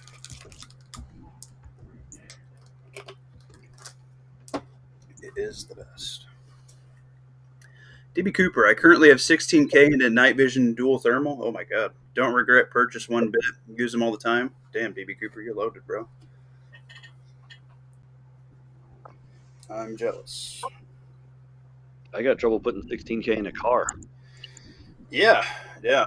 I think, man, yeah, and we talked about it last chat, man. Cars are so dumb. I don't even want to buy a new one anymore. I just want like an 80s freaking square body, and that's it. I'm getting like an 80s Suburban and an 80s crew cab truck, and then just buy enough parts to keep them running the rest of my life and never ever touch them again. I rock a 2004 Toyota Sienna. I want to give it a lift and a bull bar up front. Yeah, that'd be all right. I'm a boat guy. The Daddy A-Team van. Yeah. Yeah, set up as 4-wheel drive though. Yeah, I tell you what, man. There's this badass truck. These guys are a band here. They have a lifted, extended Chevy work van. It's on 35s, and the thing is badass as fuck. Like they haul a trailer around with all their band equipment and stuff. Mm-hmm. That thing looks mean. If you had like that for a bug out vehicle, people always discount vans. But like, you can get a 2500 van for pretty cheap if you wanted to pull something. That's what my bug out vehicle was back in the 90s. It was a Econoline, well, E350. Yeah. Ford van, 4-wheel drive. Yeah. Yeah. I built it. That was back when I was younger and could still build shit all the time. I don't know if I'll ever be doing that kind of shit again. Yeah, this guy's got a light bar on top with a bull bar that he made on the bottom. That thing is bad, dude. I wouldn't want to get hit by it. Just saying. I met him one day. He stopped and he had it at a street taco place, and I'd seen it driving around. I was like, "Man, show me this van. This thing is killer." And he went over it, and he's like, "Oh yeah, we're I don't know if you guys ever come to Nebraska, but Whiskey Bent, they're a big local band here. They've been on the radio a few times. They're in the Red Dirt track. If you guys listen to country music, they're pretty good. They bar hop a lot here. They make pretty good money doing it. They had a badass band."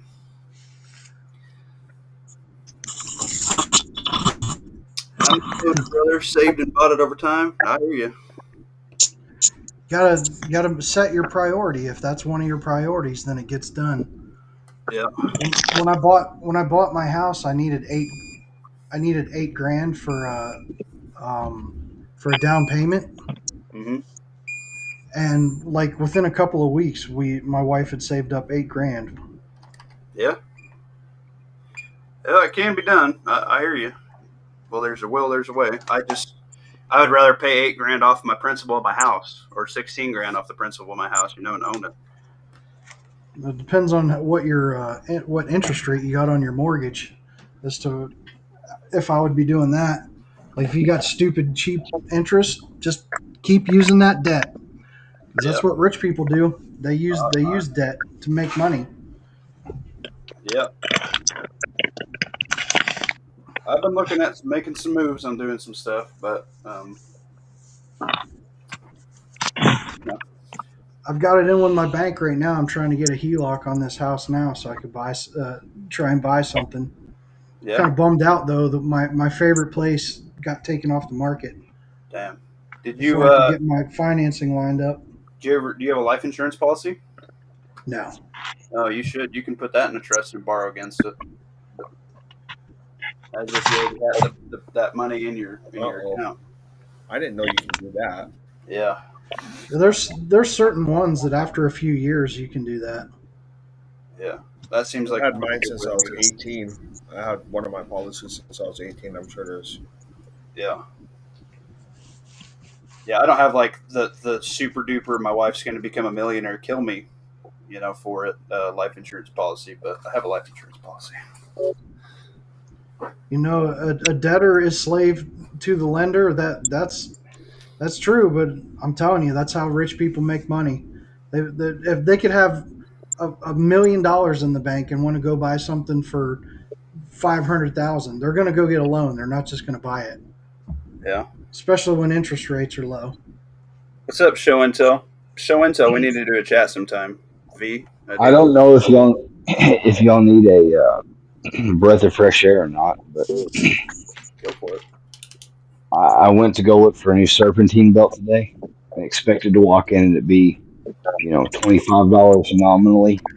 For this 5.7, it is $60. Really? Wow. Wow. You And got it was the only one they had, so I went ahead and bought it. And then went to the car wash and washed the engine bay off to try and make the job easier. And the squeak went away. Nice. So I thought, fuck it, Usually- I'll keep it. It's usually not the belt, Lawfully. It's usually one of the tensioners that are making noise. Don't do that to me, Pat. You gotta pull the belt off and spin them. Like a good tensioner pulley, a good pulley, you would try to spin it. It should move, but it shouldn't just keep going. If it just like you spin it and it just keeps going like a top, then there's no grease in the bearings, and that's where your noise is coming from. Dang, go mechanic. So you're saying A belt, you only replace a belt when like it's cracking and starting to lose pieces of that serpentine. You know. yeah, well, it just got a new starter. I don't want to be rich. I want to be comfortable. Amen, brother. No, we're in a Nothing good more spot. We comfortable. got the vehicles. Nothing more comfortable than $1 million in the bank and a paid off house. Sounds pretty good. Like a good position to be in for sure. I'm working on it, but we're about to start making. I think we're gonna make. We figured it up, and if we make our payment schedule, we just figured up we have this paid off in 5 years. It'd be great. Have you ever looked into getting the HELOC loan? And you take that out and you pay off a big chunk of your house with it, and then you use the HELOC account like your bank account. Like you just go ahead and have almost all your money, your job money, direct deposit into that. And like there's this weird shit you could do where you can pay off your house super fast.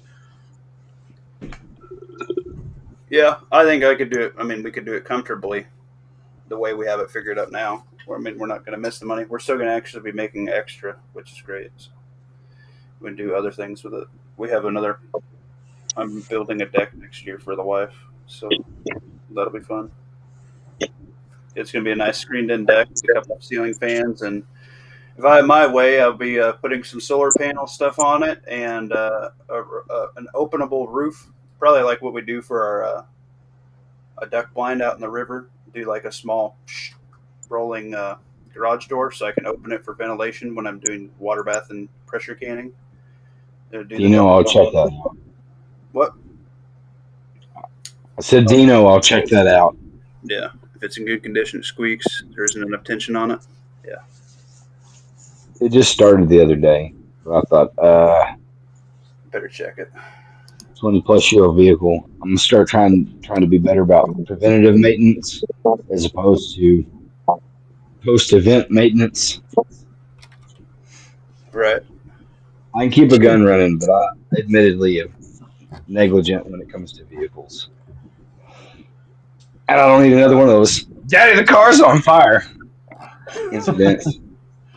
There's some trucker dude I was listening to on the internet, and he said if you don't schedule maintenance on your vehicle, the maintenance will schedule itself, and it'll usually schedule it for an open stretch of highway with there's nothing for miles and miles.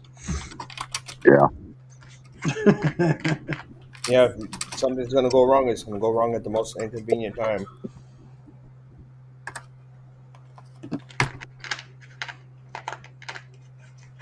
Yep. Always. So what do you guys think this week for prepping? I'm going to be doing some smoking videos with turkey. I think Wednesday I got that locked down. Doing one turkey for sure Wednesday. And I got the bag that I used. I picked up on vacation in Florida. That was my little get home rig for the hospital because I knew I wouldn't be able to carry my typical rig. And I went to review on that. I had walked with it a couple times. For $13, it's pretty solid. Little sling bag. I even had a law enforcement officer drive in front of me with it and didn't seem to care too much. So I'm going to start doing some walks with it. Throw my, I got some other people in the mag that want to start exercising and stuff. We're going to start doing some walks around, doing our A, getting fit and healthy, and B, doing some reconnaissance and testing radios ranges and things like that. See if there's any interference, whatever and whatnot. Splitting into groups, trying to converge on groups whilst you're looking normal. Having the kid ride his bike around and blah blah blah blah blah. So that's good. That's going to happen in the spring, not in the winter, because our winters suck. Speaking of the what to prep this week, do it. Muffin, you might want to go check out what I posted the other day in the hot deals tab. That cart for like $50. I don't think it's sold out yet, but it's a badass fucking cart. You got a badass Yeah, one. take it away. Our hot deals page has had some pretty good deals if you guys want to save some money. Like I got that one because I already have Did that guy the die? same exact one that I use Paul for the Harrell. deals, I like that guy. and like it's strong as shit. And for that price, you're not gonna beat it. Damn, Justin, you've been smacking some good deals in here. Pat Wright, I seen that freaking the 18-piece rifleman kit, dude. That is dirt cheap. I might buy a couple of those. If you look over their site, they've got some different camo patterns too. At least they did. Yeah, I don't really care. I don't really mind ACU, honestly. It fits pretty good out here. If you do like a walnut stain on it, and if you have walnut trees in your area, That's what I do. Like Coyote, like a light brown fits almost every season here perfect. Like if I'd get ACU and just Coyote dye it, I'd be pretty happy with it. I was gonna say it's not hard to dye stuff. I tried painting some magazine pouch that my wife got off of. Dang it! What's that stupid cheap Chinese site? Temu. Temu. Yeah, she got a bunch of shit free off of Temu, and it came in like a brown digital kind of. Didn't look like anything. I tried painting it. Don't paint the Velcro because then it won't be Velcro anymore. Right. Hey Justin, what were you shouting out? Sorry. I'm sorry. What were you shouting out? That cart that I put in there, I think it was yesterday because I went and bought one. Oh yeah. It's good. Like I use the same exact cart for the kiddos, and it's strong. Like I've had it for a while. Yeah, I use the Ozark Trail Cart. I love that thing. I tell you what, especially if you have kids and you do anything with sports, or you have a kid, you take them to the zoo or whatever. They have foldable carts with some replaceable wheels that are pretty. They're not inflatable wheels. They're like hard plastic. If you had to bug out with your kid or whatever, and you had to walk 10, 20, 30, 40, however freaking miles away from work to your home, your residence you live, yeah. If you can put a kid in that cart and just pull him behind you and just attach it to your belt, that would save the kid from walking. Yeah, they'll walk for a little bit, but they'll get tired. You throw your bug out bag in there, you throw a couple coats, your blankets out of the car, whatever. You have your little ragtag group of supplies there, and then you can rotate that weight, and it's not just carrying the kid, yeah. It's using mechanical advantage, the wheels, for you and for whoever you may bug out with as a family. And B, that's a small shelter. You throw an umbrella in that bad boy, the kid can sleep dry, warm off the ground, rig up some other stuff. Between your bug out bag and a cart like that, especially with kids, super, super. I'm into that 100%. I have one in each one of our vehicles. Just saying. Not to mention if you need to kind of get stuff out of the house and you haven't practically done it before, you're going to want to implement something of this nature. I know Muffin's done videos on that, and like trying to get shit out of the house if you need to get it out of the house is a chore. What part of the country do I reside in, DB Cooper? Nebraska. What's in a Nebraska? I don't understand that completely now. I might be too young. Oh, Nebraska? Yeah, I'm in Nebraska.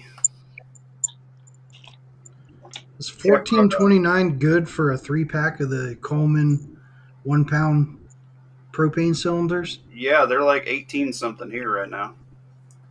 Holy shit! Yeah, that's pretty good. You can get a 30. You can get a 6-pack at Sam's Club or Costco for 30 right now around here. That's a good price. Yeah, I've been picking those up every time I go. So how come you don't buy one of them nozzles, them adapter nozzles, and fill your own up I got them. off of it? Do you? Okay. Yep. You need to have a nozzle and you need to have a regulator with it. Mhm. Problem with that is when I loan them out to people, or if I just want to run it till the tank dies, that way I make sure it shuts off when I'm at home, or if I'm not Right. at home, I put one in the mechanical room if we have.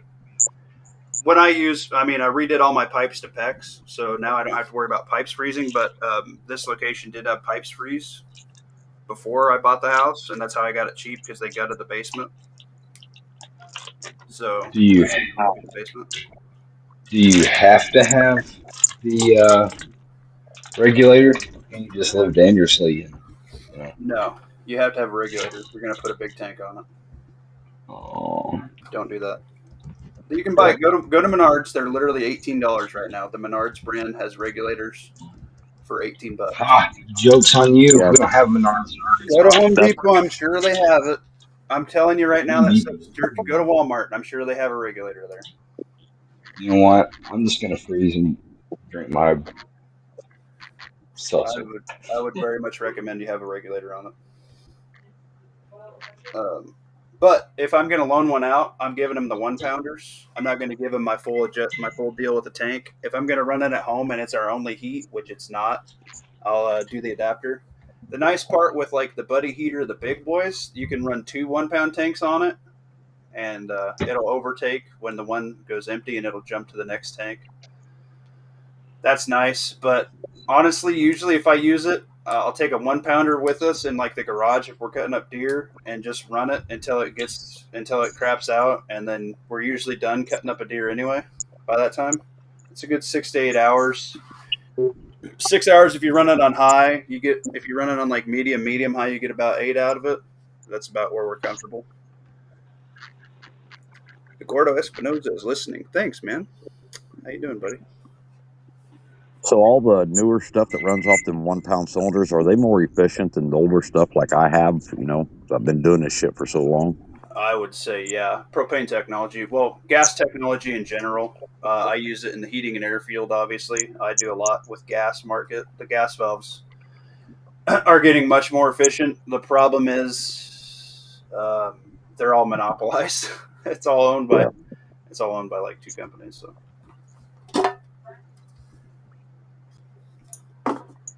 but yeah, they're great. And you can pick Buddy heaters up cheap. I got a not Buddy heater.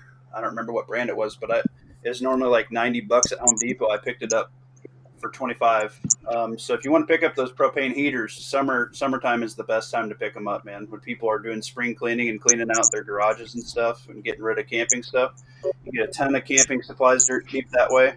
You get a ton of propane bottles dirt cheap at garage sales and stuff that way. And the propane heaters, man, they're great. You can pick up the patio heaters, which aren't as efficient, but like if you have an area that you want heated with like a dog kennel or something, or you just want to be outside on your patio, you can pick up those patio heaters pretty cheap. As far as gas storage, I picked up my large propane tanks from Heavy Equipment auctions for fucking cheap. Like, yeah, they needed to be a little bit refurbished, but it's not hard to do. If you live in a military base area, you can get propane tanks for free when people are PPSing. You pick them up, and then you go get the Blue Rhino. You just trade them out, and you got a fresh tank basically. Yep. So if you get a questionable, crappy looking tank, you can just go swap it out, and you're good to go. I hear that. Gas stations. Yeah, I use local co-op. The issue with the Blue Rhino that I found is they do not fill your tank 100% all the way. They will fill it to like they have like a safety standard. It's like 73 or 77% all the way full. Yeah. It's a liability thing because they don't know how the operator's going to store it. And if you set it out and it's like 100 degrees and it's just sitting outside, sometimes the gas will expand a little bit, and you can have issues with tripping and whatnot. Tripping the regulator. Just and the cheese didn't make all the difference on this soup. Yeah, no, I just use them for the tank.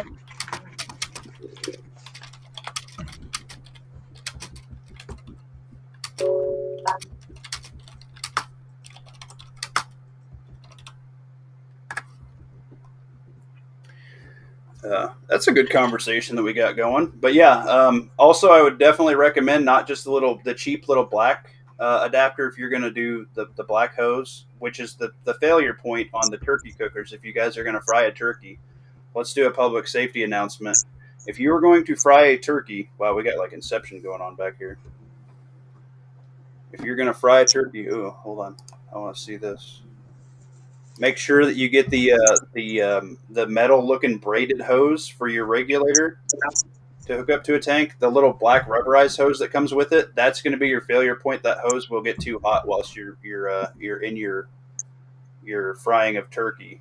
I actually seen one caught on fire last year, and we seen it smoking at lunch, and we came back and the fire department was there. Well, good thing somebody just posted up $10 fire extinguishers in the deals tab. Yeah, I would recommend having the fire extinguisher. The issue is the transfer of the gas running that long. It's not really made for that. Yeah, it's really not. And depending on what the temperature is outside, it's going to be if it's really cold, it's going to be like a friction point, yeah. So it makes it harder.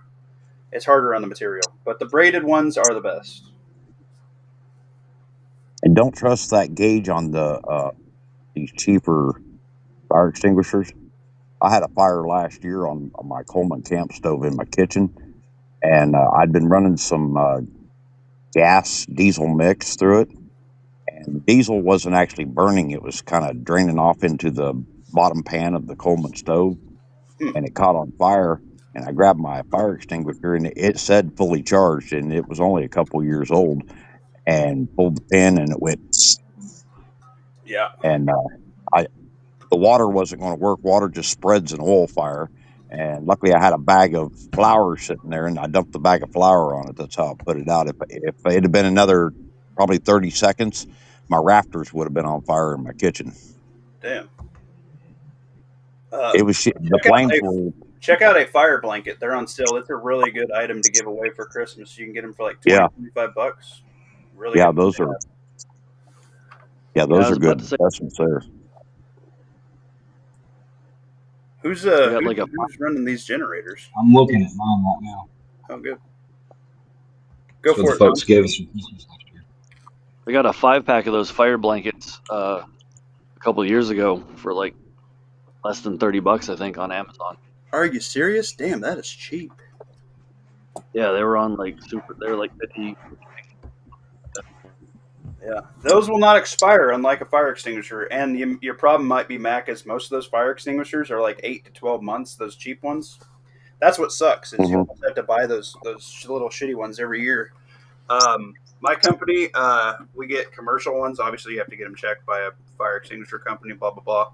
And they actually give them to the people that shoot, and I shoot them. I use it for target practice. Like they just give them to me. I'm like, oh, why not?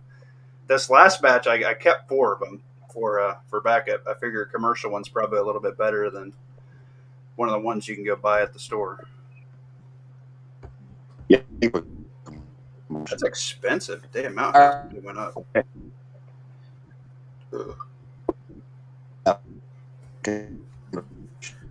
I think that's pretty good for an EcoFlow, isn't it? 1,024 watt hours. That is pretty good. 1,800 watt N. It's not too bad. Does it come with a panel, or is that just the? No, I think solar panel makes the. Oh yeah, solar panel optional. Yeah. Yeah, I tell you what. I don't know. Check out Blue Yeti. I think their panels are the best for the portable market. There's a little one. I deep dived. Yeah, that's just a little guy. That's even smaller than the River. River's 300 watts. That's only 280. Yeah, they're the best. Say that again. I said I want to get one of them for my camper, and but I've never run one or anything. I've been around the Jackery, and they seem to be pretty good. But all the big prepper channels that sell them, of course, they all say theirs is the best. So Jackery is definitely overpriced for what they say it is. It was the go-to I think back in the day, even I was on Anchor over Jackery. I think Anchor makes fantastic battery / foldable panels and stuff. But now the Chinese market's taken over so bad, you can get a pretty decent foldable panel that's not Anchor. Back in the day, they were it. Today, I don't think so. I would strongly not recommend Goal Zero. I've got a 1,000 watt hour one of theirs, and that thing drains just sitting there like fast. Yeah. See, I have a Duracell one, and I would not recommend buying that one either. I can run a refrigerator on it, but it's only like a few hours. I run it in the summertime. We hook up fans and stuff at barbecues to help keep the bugs and keep people, from dying. If I plug in 4 fans to that and 2 were a big shop fan and then 2 regular like oscillating fans, it ran for about 4 hours before I had to plug it in again. That one sucks because it was way back early technology and it can only accept 100 watts of solar. So I can only hook up a 100 watt panel to it, or 120 watt, because the deficiency in it would be about 100. But you need to make sure that your panels can actually, like that new Bluetti I got that's 2600, that thing's awesome. I need to do some videos on it. I need to do more testing on it. Honestly, I haven't had time, but that thing runs my freezer for days, which is great. That's the point that I wanted for it. Which one is that? Bluetti. Yeah, Bluetti. I think Bluetti for the price is where it's at. I think EcoFlow was it 3 or 4 years ago. I think that there's so many up and coming brands that are so much better for the price and what they're offering. They're just throwing like the extra bells and whistles on the EcoFlow. The problem is whatever you want to get for your system, for your house, you kind of need to stick in that market for the portable stuff. Otherwise, you build your own solar system. That's what I have my own that I built for my building, but I need something that's portable that I can take in my camper in case I got to go nomad with it. Yeah, I tell you, check out Pinball Preparedness. If you just drop stuff in his videos, he gives them away all the time. I have yet to win one, but me and Pinball don't get along. I've made several videos against him a few years ago. I got no problems with the guy. But it's whatever, He's had some brands that I've never heard of.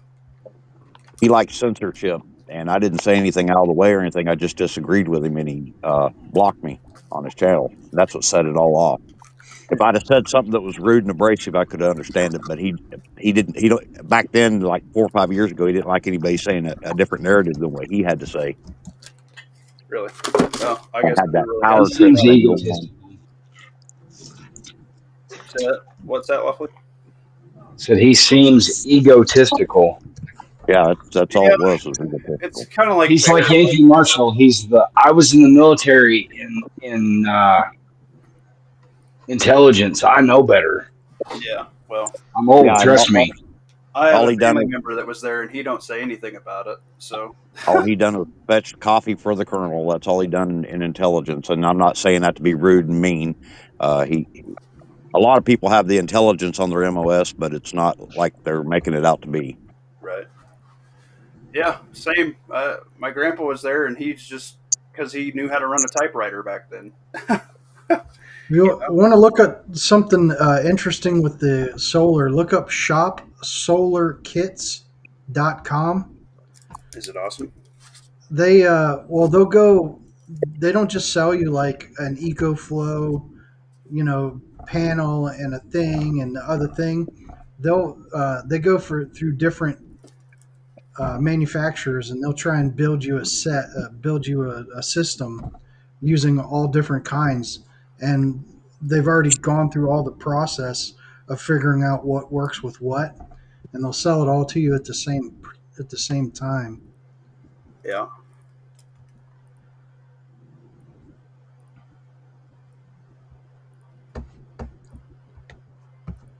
That's what I done for the one for my building. I bought all the stuff through the Amish and built my own here 3 years ago. Well, I bought the stuff about 4 years ago and then put it together about 3 years ago. Yeah, I think that. I think when I was looking at doing off-grid stuff, the Southern what is that? Prepper Nurse 1, Southern Prepper Nurse 1, whatever the hell his name is. That Prepper There's Nurse 1. Southern Prepper 1, and there's Yeah, Patriot Nurse. Prepper Nurse 1. He has the shed that he did his whole solar system and stuff off of, and his expanded panel and stuff.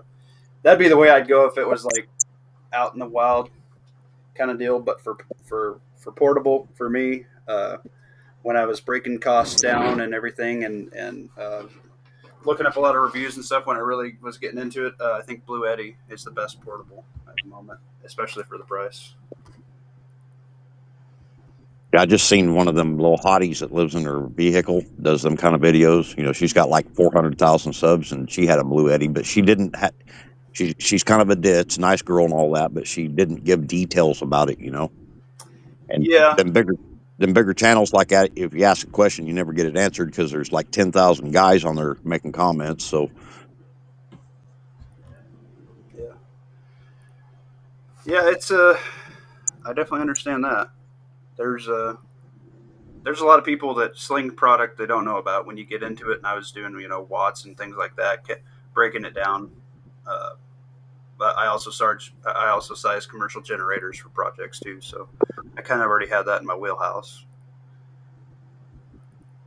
yeah, you seemed like a guy that would kind of have a direction on it. Yeah, It seemed a well good informed. a good electrician channel too. That's what really tears it apart when you get in a guy who's actually in the trades who knows this shit, and they'll tell you that's a piece of Yeah. crap or not. That's why I like tradesmen, man. We know shit. That's actually a pretty good deal. 4,000 for all the panels and everything. 7,200 watt. That'd probably do most everything one household would need. You run your fridge, your freezer, a couple fans, maybe a little heater even in the winter. Run some lights. Run your security system.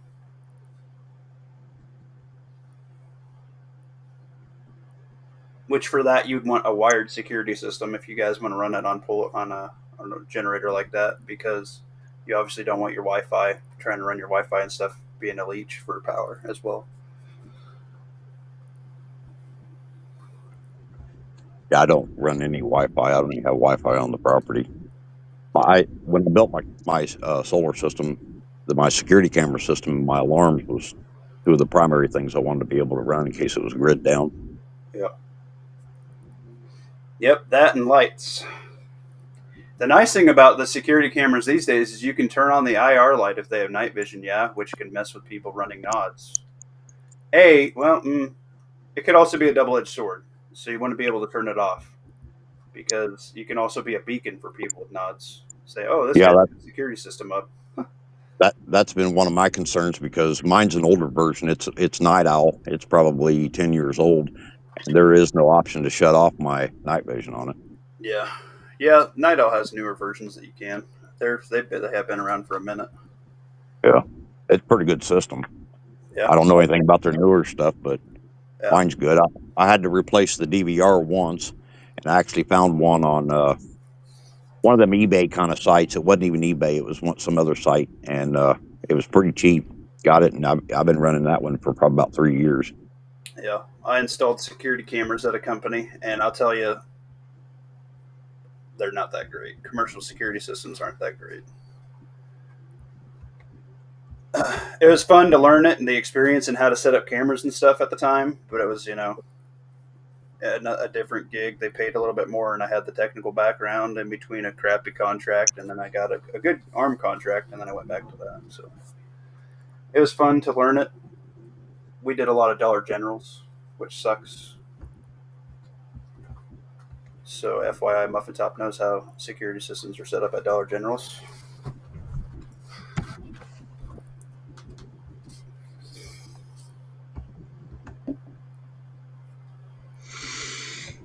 I used to build data centers. Just an FYI. Say that again. I said I used to build data centers. That's an FYI. I used to cool them. Where's the weak spot? Like if we wanted one to go away. The cooling towers. Yeah, they get too hot. That's why I was always on service for them. Radio towers are the worst. Those things get so fucking hot. You walk in there, you about lose 8 to 10 pounds in sweat before you walk back out when you try to figure out what the problem is. And the problem is always All the water you drank that day will be gone. yeah, they're hot. The main brain of the whole system, the whole building's full of these like server looking things, just stacks of them. But the main brain of it all is always at the end of the building. They'll be built butt to butt or something like that. And it's away from where traffic and stuff can get to it. So if you know, whatever, you know what I mean. Yeah. Just like when we were doing the audiobook, you guys remember the cyber nuke? One of the first things that popped in the server room in that book was they asked for the AC guy. You can do that with a PMC, the controls that are all made by China. So we all prep for the disastrous EMP. Guys, we don't need an EMP to turn all that off. They all have backdoor to turn off all the controls for water, wastewater, for natural gas, for propane lines, for fuel lines, for your heating and air. Most modern day thermostats that can connect to the internet all have that back door they can turn it off. Don't ever put a smart stat in your house. I'm telling you that right now. Yeah, there's That's Wi-Fi what I chips tried. and things that don't even have Wi-Fi. Yeah, they found that out in California. They have peak hour stuff that the state can turn your thermostat up, and they turned it up on. There was a article I was reading. It killed some 80-year-old gal who was on oxygen. She overheated. They turned her thermostat up to like 89 degrees, and she could not get cool enough fast enough, and she couldn't get out of the apartment. She died. If you have that crap and a state decides they can control it, just like your water heaters, whatever on the new stuff, all the new controls, you do not want that shit in your house. Trust me. Yeah, they had you sign up for that, but it was in the fine print of what they could do. Yep. You saved a little tiny bit of money or something like that, but then they could actually come in and control your thermostat. Well, if you become friends with an HVAC guy or a plumber and they kind of know how to bypass that stuff and can put an old dumb one on, not a bad stack to have a couple thermostats if you're that guy who knows how to help somebody out. Just saying. Check out this kit on the screen now. 1,000. 200 watt panels. Those are the panels I got. I can't remember. Did I get the 200 to 240 watt? 2600. That's the one I got. That's the one you're using? That's what I got, but I just bought the system instead of without the panels. Mine was 14. Yeah. That sucks. I mean, I guess, but I have Return it. Put Nah. it back in the box, return it, and snap that one. Nah. And get the $400 and change back. That is a great. Yeah, that's the one I got. I think I got So if 240 watt panels though. If anybody's in the market, Yeah, Muffin Top paid $1,400 for his, but there it is for 1,000 muffins. Goddamn. Yeah, that'll run. That'll run a refrigerator. Jeez, just a refrigerator. Just a refrigerator for 4 days. 4 days. No problem. No problem. that's probably me. That's Sorry. probably me. Sorry. It's okay. It's okay. It just scared me. Nope, it's not me. Nope, it's not me. Even those robot vacuums. Even those robot vacuums are fine on me. That's true. That's true. I think it's coming through. I think it's coming through Dom. It is. He lit up when you said that. Yeah, he must have me playing through a speaker at his computer. We love you, Dom. He muted. It's gone now. No. Yeah, there's a lot of shit that's spying on you. Is that Mac on the panel? Yeah. Yeah, Mac's good shit, dude. Who was that asked? Show Intel V. That's not bad right there either. People act like 23 Muffin Top don't know nobody. 2,304 watt hours. That's pretty good. Dude, I'm telling you, it was the best one when I was researching for the price. And as you guys know, I've been talking about this increase in electrical and things like that. I scooped it up earlier this year. I don't even feel bad about the extra $400 investment. I think that that's something everybody should have right now because electrical costs are going to get very, very expensive in the next few years, guys. The demand for electric is going to make a supply and demand issue where your internet price is going to get very, very pricey. If you don't think that the quantum computer things they want to build and all the data centers they want to build for this AI stuff is not going to drain the electric, you're Yep. on crack. It's Yep. going to suck so much out of the grid. And I don't think we have that long. Because just the way as fast as everything's been growing, it's still slow compared to how fast it's coming. And it's like the economy. Millions of people have been being laid off here the last couple of months, and thousands of retail stores, grocery stores have been shutting their doors and filing bankruptcy. Mm-hmm. And wages aren't going up. The cost of living is 40 to 60% up from what it was, and we're Yep. not doing real good. I was Trump just can saying say at whatever he the wants. beginning of the chat that we had a beef processing plant close, a Tyson Yeah. beef processing plant close here in Nebraska this week. It laid off 3,600 people. Yep, I heard that. Yeah, 3,200 workers, and then like computer tech guys and higher ups and stuff like that. But yeah, like right before Christmas. But the reasoning is there's not enough beef to process. You are literally going to be looking at beef increased prices, which means people are going to buy other stuff because they can't afford the beef anymore, which is going to take your pork, which is going to take your fish and all that off the market as well, because people are going to go for cheaper stuff. You need to be investing in protein. If you're not a hunter, you need to become a trapper. If you're not somebody that can have livestock or animals, you need to get rabbits. You need to get something going, because electrical prices and meat prices are going way up. The 2030 agenda is in full effect. You own nothing. And It's coming. a lot of places here in the United States, the wildlife they're saying is starting to be contaminated. Up in the Northeast, Hutch just sent me a link a couple weeks ago where they're recommending the deer and stuff's not edible now. You can only eat so many ounces of it in a 24-hour period because of the chemicals that's in it. Oh, that's crazy.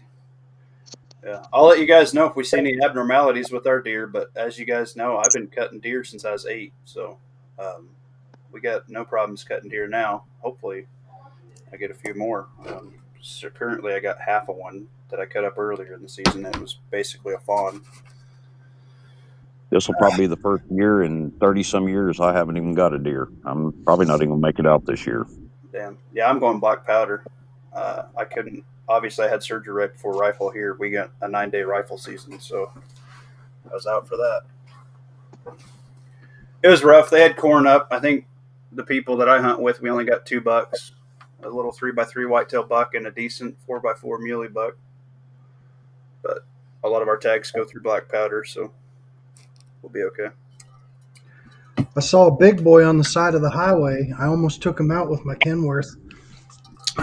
Throw it back if you do. Oops. What you got, There's Dom? All we got up here is caribou and moose. We don't. I mean, if you go out to some islands, we got some black-tailed deer, but those things are like 100 pounds Yeah. altogether. I'll So- tell you what, I've had some good moose and I've had some good caribou. I'm jealous. Oh, yeah. The problem with moose is they all want to die in a swamp. Yeah, and then you got to drag them out and they're heavy as shit. Yeah, I mean the moose here will step over a 5-6 foot fence without jumping. Yeah. So, Yeah, I have a family member, a retired Marine. He guides and hunts and fishes up there in Alaska, so I know. yeah, moose are stupid up here. Hopefully I can get out. Yeah, they walk right past the front door all the time. My family member that married him moved out there, and she was not really into carrying firearms until she started walking her dog. Now she carries a 44 Ruger Red Hawk. Yeah, even the hippies got guns up here. Yep. That's no joke. Yeah, I live in town, and was it last winter or the winter before?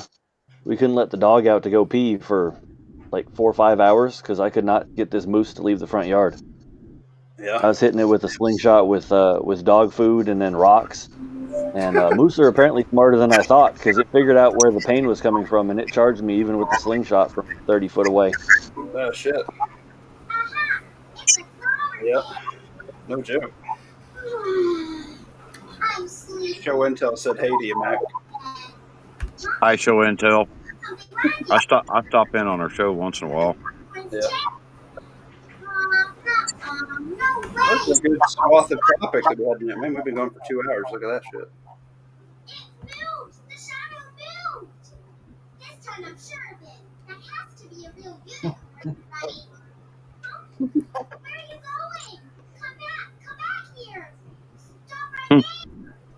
You stop right there, you unicorn. Yeah, I've had so many kids. I'm My trying to bad. figure out what show that is. Oh shit, my bad. You're good. That's funny. I'm pretty sure it was less than 30 seconds. I was reading something on my phone and I must have hit the unmute button. And Muffin gets hit for copyright strike. Yeah, You're that's why I was like, grounded. was it less than 30 seconds? Comfortably Numb says even those robot vacuums are spying on you. I've heard that. That Yeah, they're they like do that GPS mapping stuff out everyone's house layout. Yep. Yeah, If and you your guys want to TVs get too. into thermal, yeah, smart TVs are bad. ATN has a $500 3x9 at Cabela's on sale for Black Friday for $500. ATN's a good brand. I thought What is about that? picking it up just because it's so cheap. Because I mean, 3x9 is a decent enough scope that you can take deer here if you don't have really long shots. If you're by like river ground, which is mostly where you do a lot of the varmint hunting. So I mean, it'd be good enough to do that. But I didn't feel like investing in another bolt gun right now because I have everything set up kind of how I want it. Except for I got a scope that I bought last Black Friday. I haven't even put on my deer rifle yet.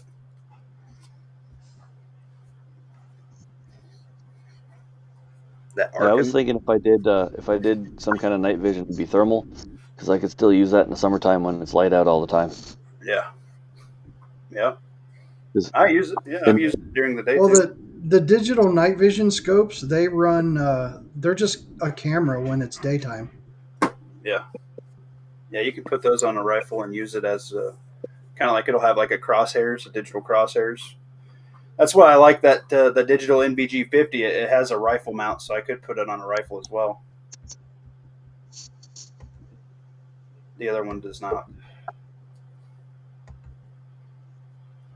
Yeah, we got about a month here that it's basically just twilight. Oh, look, somebody's selling a night vision scope. Whoa! In a tab even. Look at that. 2 IR lights, 400 muffins. There you go. If somebody needs a scope with a light. What is that? ATN. Yeah, what's the 5x20? Yeah. Damn. Excite HD or something like that. You just hang on to that, Pat. Me and you might have to talk.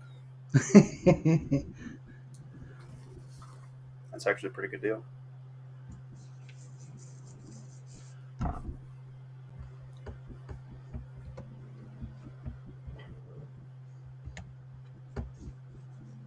And we got a lot of good shit in our Discord. I hardly get a chance to go through my entire Discord all the time, guys. You guys post so much shit. Yours is one of the few Discords I actually read everything that gets posted on. Yeah, good. There's a lot of good stuff in there, man. I tried to get on your Discord here a while back, and it said the link didn't work. Oh, really? Here, I'll drop a new one. Lawfully, go ahead and drop. Oh, you're on you're on your computer. You can drop the link, huh? Yeah. I can't see the chat, so I won't see what you drop. Oh, I'll email it to you. It changes. All right. I don't know how quick the refresh is on it, but If you go up to the top, there should be like a I don't want to call it forever link, but there might be two different options. Kind of you can gander at it first.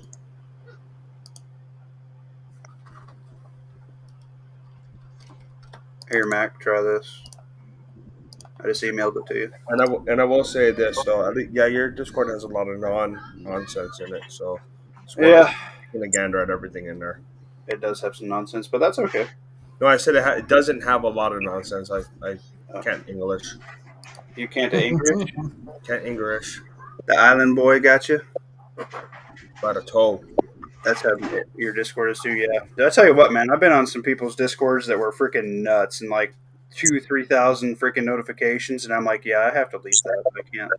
My phone's gonna die just freaking sending me notifications. Well, at least you know how to mute stuff now from it, so. That's true. Thank goodness.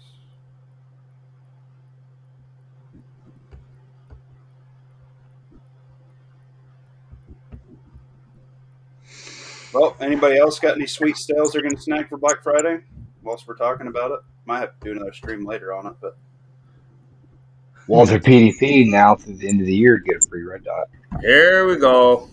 It's true.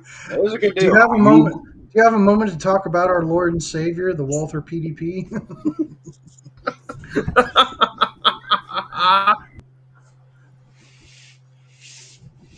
I can't take credit for that.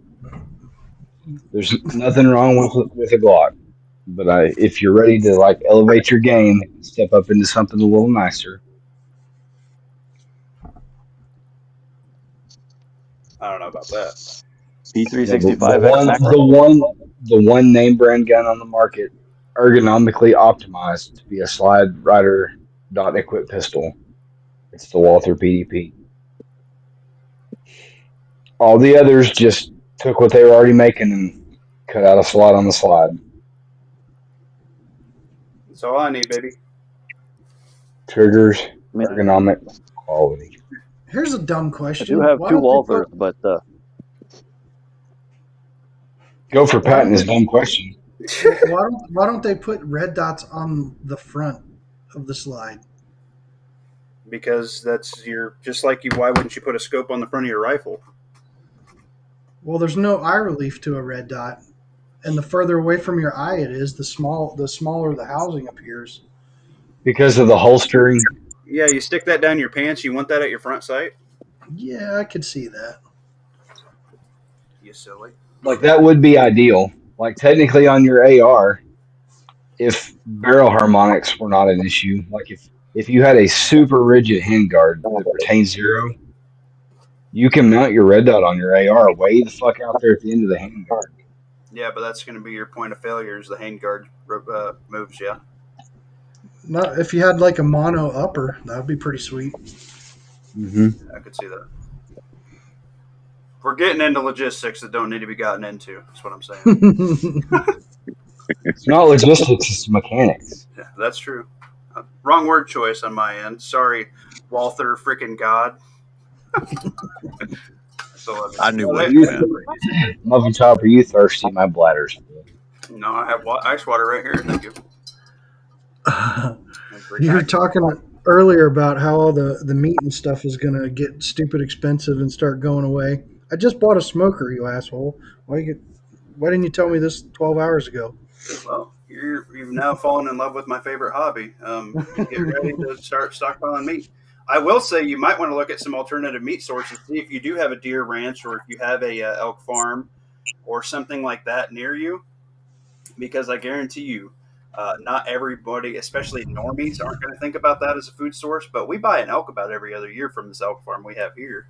We have 2 within 2 hours of me, and we'll just look at price on a cow, which is a female, because they do stuff with the antlers for sheds and stuff and blah, blah, blah, blah, blah for the males, and they use it for high fence hunts. Not that many people are calling up elk farms to buy a cow elk. Because I like to save money, and it's delicious. Well, if I had a powerful enough flashlight, I guarantee you there's at least 2 deer like 100 yards away from me right now. Pat, what are you doing? Throw on your weapon light on your AR. If you can't smack it with that, you could probably just go ahead and sell all your junk. Well, He's like, uh-oh. it's kind of against the rules to be hunting. That it is, but you are a member of the Whisper Pickle Club, are you not? I am. Well, just saying, if things get a little pricey, Patty. Yeah, I mean, before I let my family starve, I will definitely not be caring about the game warden. Right. Be like, you got a tag for that? You got level 4 plates? Buddy. Yeah. You got grandkids that need fed? No, well, I do. Get the hell out. I haven't worried about a game warden in years, but the problem nowadays with hunting or poaching is everybody and their mother's got cameras up everywhere. Even on these little backwater goat paths around here, there's cameras everywhere. Yeah. Man, Pat, that deal that you found on the that 18-piece rifleman kit was better than the one I found. This one's got canteens and everything on it, and the backpack. That's pretty good. Yeah, it is a really, really, really good deal. Is that a Wookiee with it? Look into the that website though, because I haven't ordered from them, so it's not a vetted website in my opinion. Damn.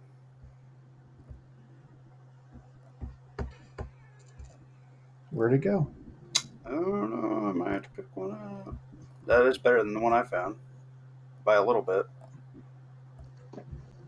I just put a couple of links on the Hot Deals thread in your Discord on some stuff I just picked up from Amazon. Oh yeah.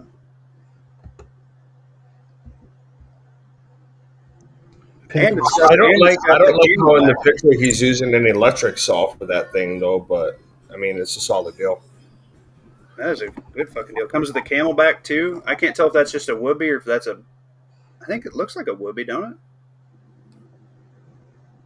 Damn, dude, you bought a Woobie's like $40 by itself.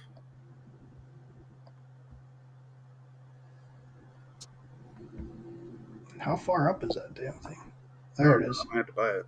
That's a really good deal. And they got save 10%. I'm assuming they would have a sale right now. That's a good deal. That's a good deal, Pat. Let's see what. And yeah, unlock 10% if you give them your email. Yeah, great. Good thing I have a sacrificial email for that. Oregon Steel Salt Wars. $41. Holy shit. That's pretty cheap. Molly assault back, fighting load carrier vest, hand grenade pouch, double mag pouch, M4 triple mag pouch, Molly 2 bandolier, flash grenade pouch, utility pouch, standard issue canteen, hydration carrier, waist pack, poncho liner. Yep, that's a Woobie. Damn. Entrenching tool carrier.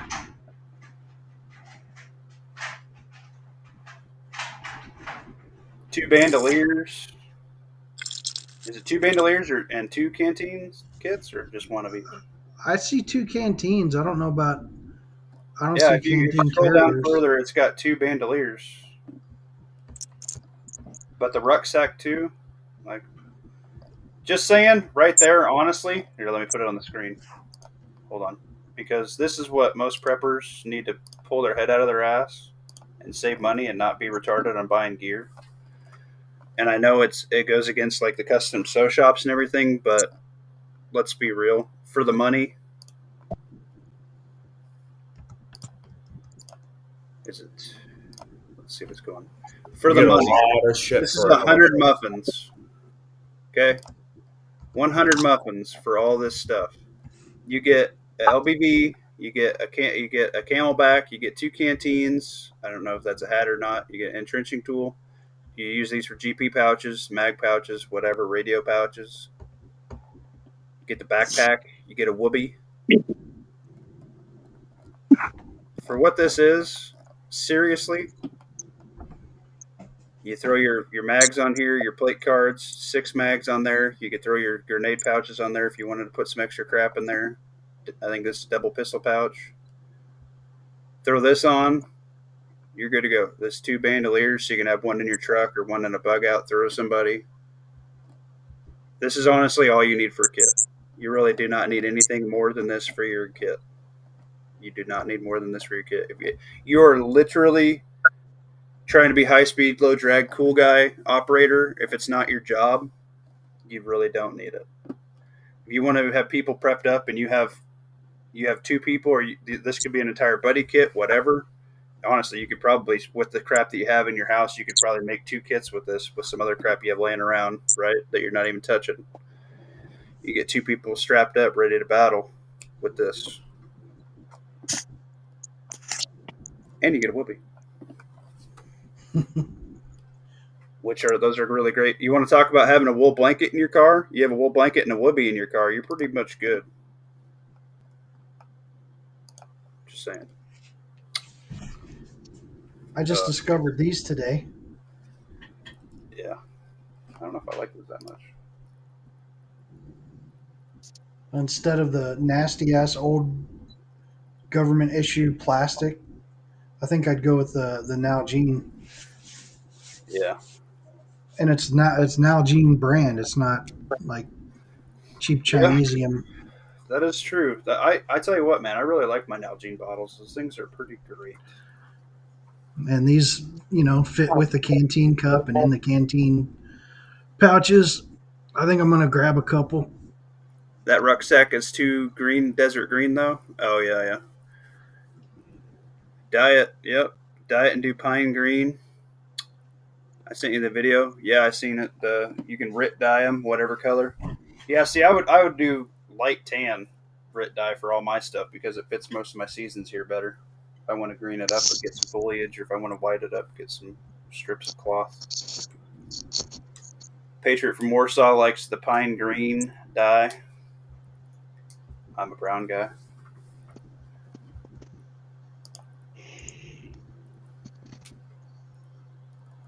But in all fairness, you could spend $100 on that and not have to buy any more tactical kit and save your money and put it elsewhere. Put it into ammo, put it into mags, put it into optics. Yeah, I don't never have to buy another rig myself. I've got a bunch of shit plus a sewing machine to make more. Yep. That's another thing that's went through the roof is the old military surplus shit.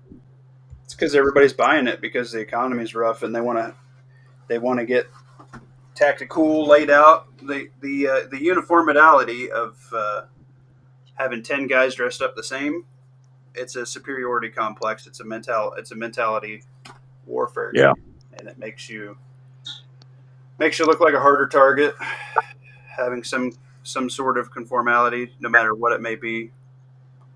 So if you have a group, you should be running the same holsters, same roughly optics, same obviously weapons platforms, so you can share magazines and ammo.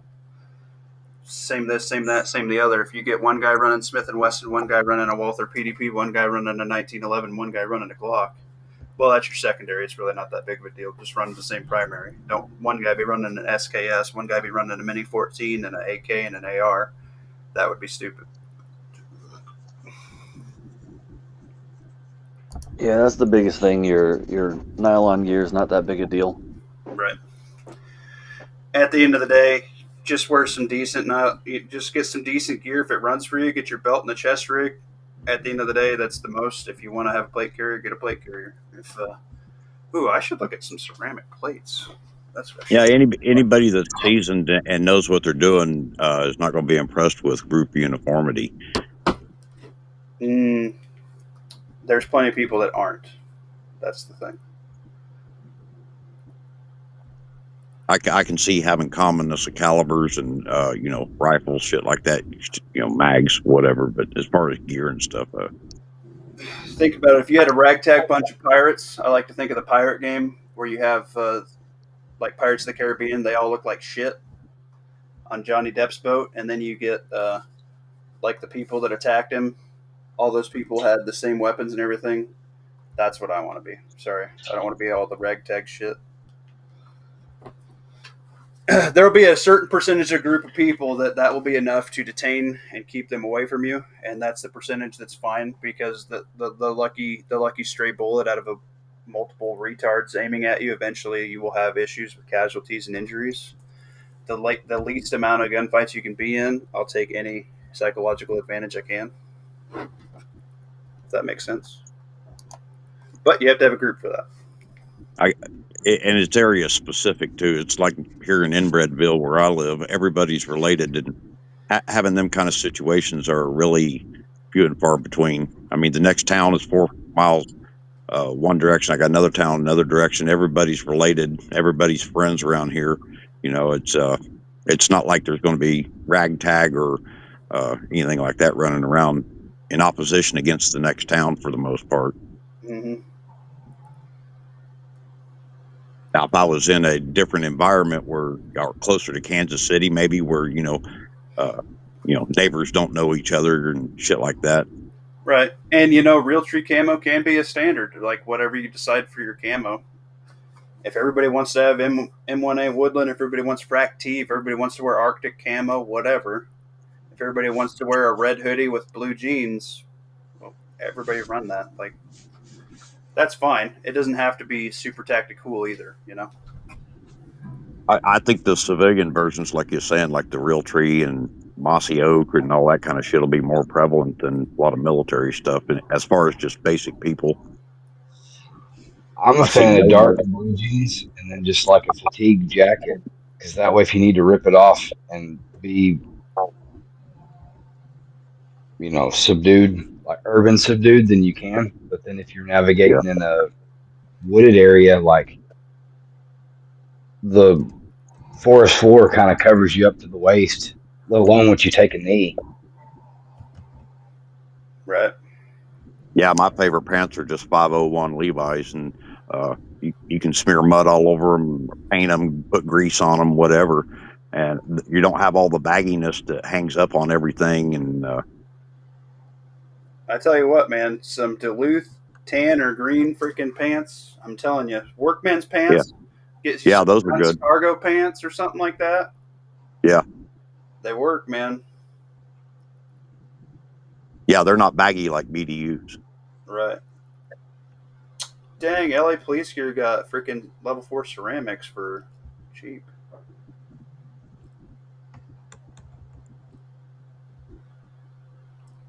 Where's the side plates?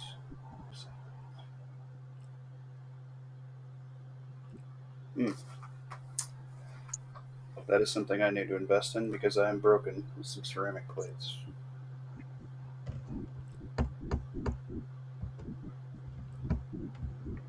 I've seen some pretty good arguments for the civilian just to stay the hell away from armor. Yeah, yeah, but for the Alamo, of course, I guess if it's Alamo, I'll just throw my steel ones on that I got anyway. Yeah, I'm a fan of just a vest and or chest rig. Honestly, that's probably what anybody's going to need. If it's the Get out of the Alamo, situation. if it's the Alamo, what's better than like a 12 by 14 steel plate, 12 foot by 8 foot dirt berm? Yeah. Hashtag buy your sandbags. hashtag Sandbags are cheap. hashtag backhoe trench Yeah. warfare. I tell you what, another thing you can get for free all the time. I just seen somebody. I wish I wasn't messed up because they had a bunch of cinder blocks, like 3 pallets for free. You can find cinder blocks and bricks and stuff like that for free all the time, and that is a really good resource. If you got some property, go put that on the back wall or the back behind the shed, whatever, in the tree line.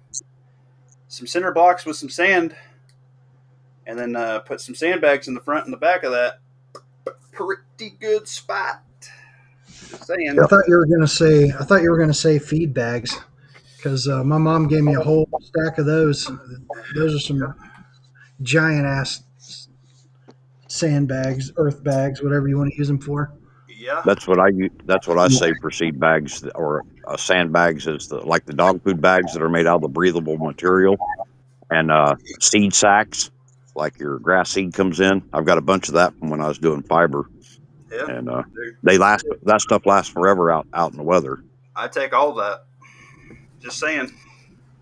Another Yeah, I got thing to bags. think about. Well, there's one thing that's kind of important about if you're going to start playing with sandbags. How you stack them does matter, and what they're filled with does matter. There's a quick little 10-minute video if you Google that into the YouTubes that gives you all the information you need. Pretty much any basic military thing, a handbook teaches you how to set up your sandbags, so that'd be a good investment as well. What you got there, Dom? Sorry. Another thing to think about is raised garden beds. Yep. When you're looking at setting your raised garden beds up, think about how you're setting them up for those purposes too. And I don't know if Absolutely. you guys have noticed, but the raised planter has become quite the aesthetic these days, and you can set up your raised planters very strategically to have cover. And Yep. guess what? You can put some sand and some steel plates in the bottom of that, and then put your little bit of dirt on top, and nobody knows the wiser. Yeah. Yep.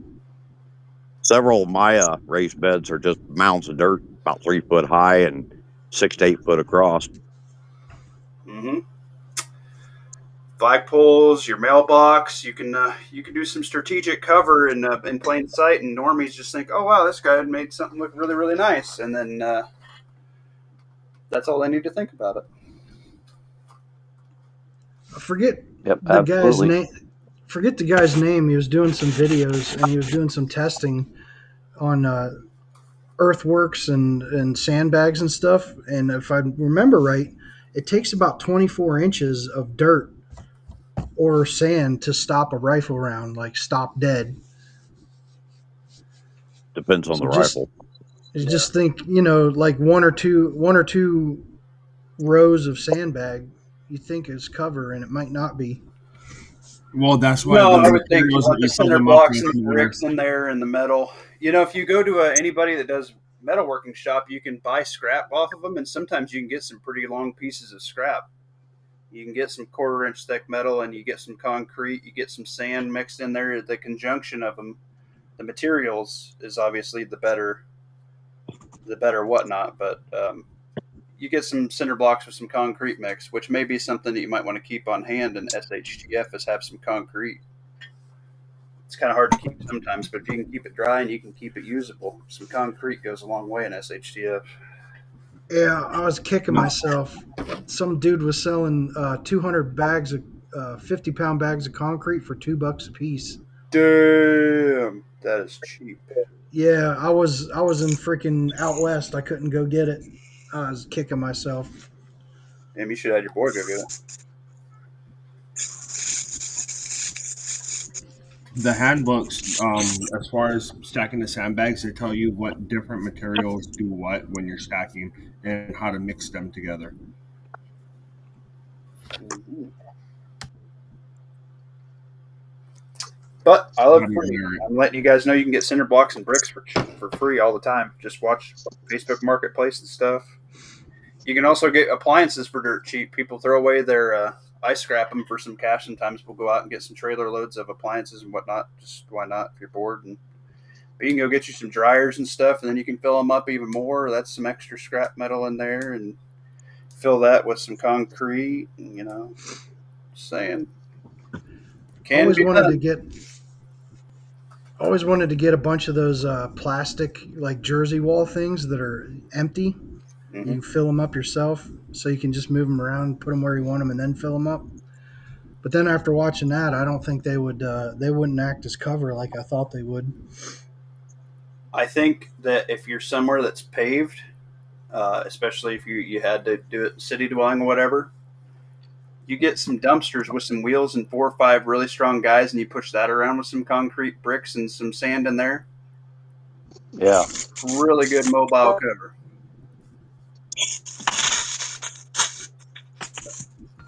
Just don't get close to a hill. Trash can's got wheels, y'all. Just saying. Just don't get close to a hill. Yeah, if that thing comes down on you, you might die.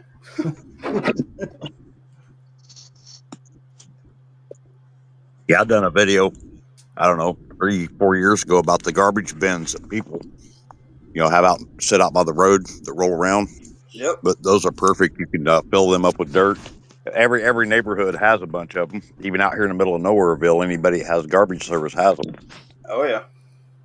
Yeah, I have talked about that several times. If you're in the suburbia cul-de-sacville, you fill that up, move those around. That's about as mobile as you can get. 2 or 3 guys hauling one of them around, fill it up with some sand and some bricks. Go get those. Once you have them filled up, though, you can't really move them around. Yeah, well, better than not. They got right. You set them in place and then fill them up because they got some plastic wheels with a little 3/8 1/4 inch round stock axle. Yeah, that's stuff that normies don't think about. I've got a couple of them hand holes. When you put in fiber, all them posts out there like the phone company uses, there's a concrete fiberglass casing that's set in the ground. You probably know what I'm talking about, TMT. And when they're damaged, Did they pour their footing in? No, they dig a hole and they set it in. That's where the fiber line comes up from different directions, and they junction it together. Oh yeah. They're like maybe 4 foot by 3 foot, and probably 3.5, 4 foot tall. Yep. I've got several of them around here because when they're damaged, when the side's busted in one, they usually just throw them away, and I was bringing them home, and I haven't done anything with them yet. They're just sitting here, but They're excellent set in place. Fill them up with dirt. You got 3.5, 4 foot wide of a rampart there ready to go. Yeah. Flip that bad boy upside down, you got a hell of a garden planter too. Yeah.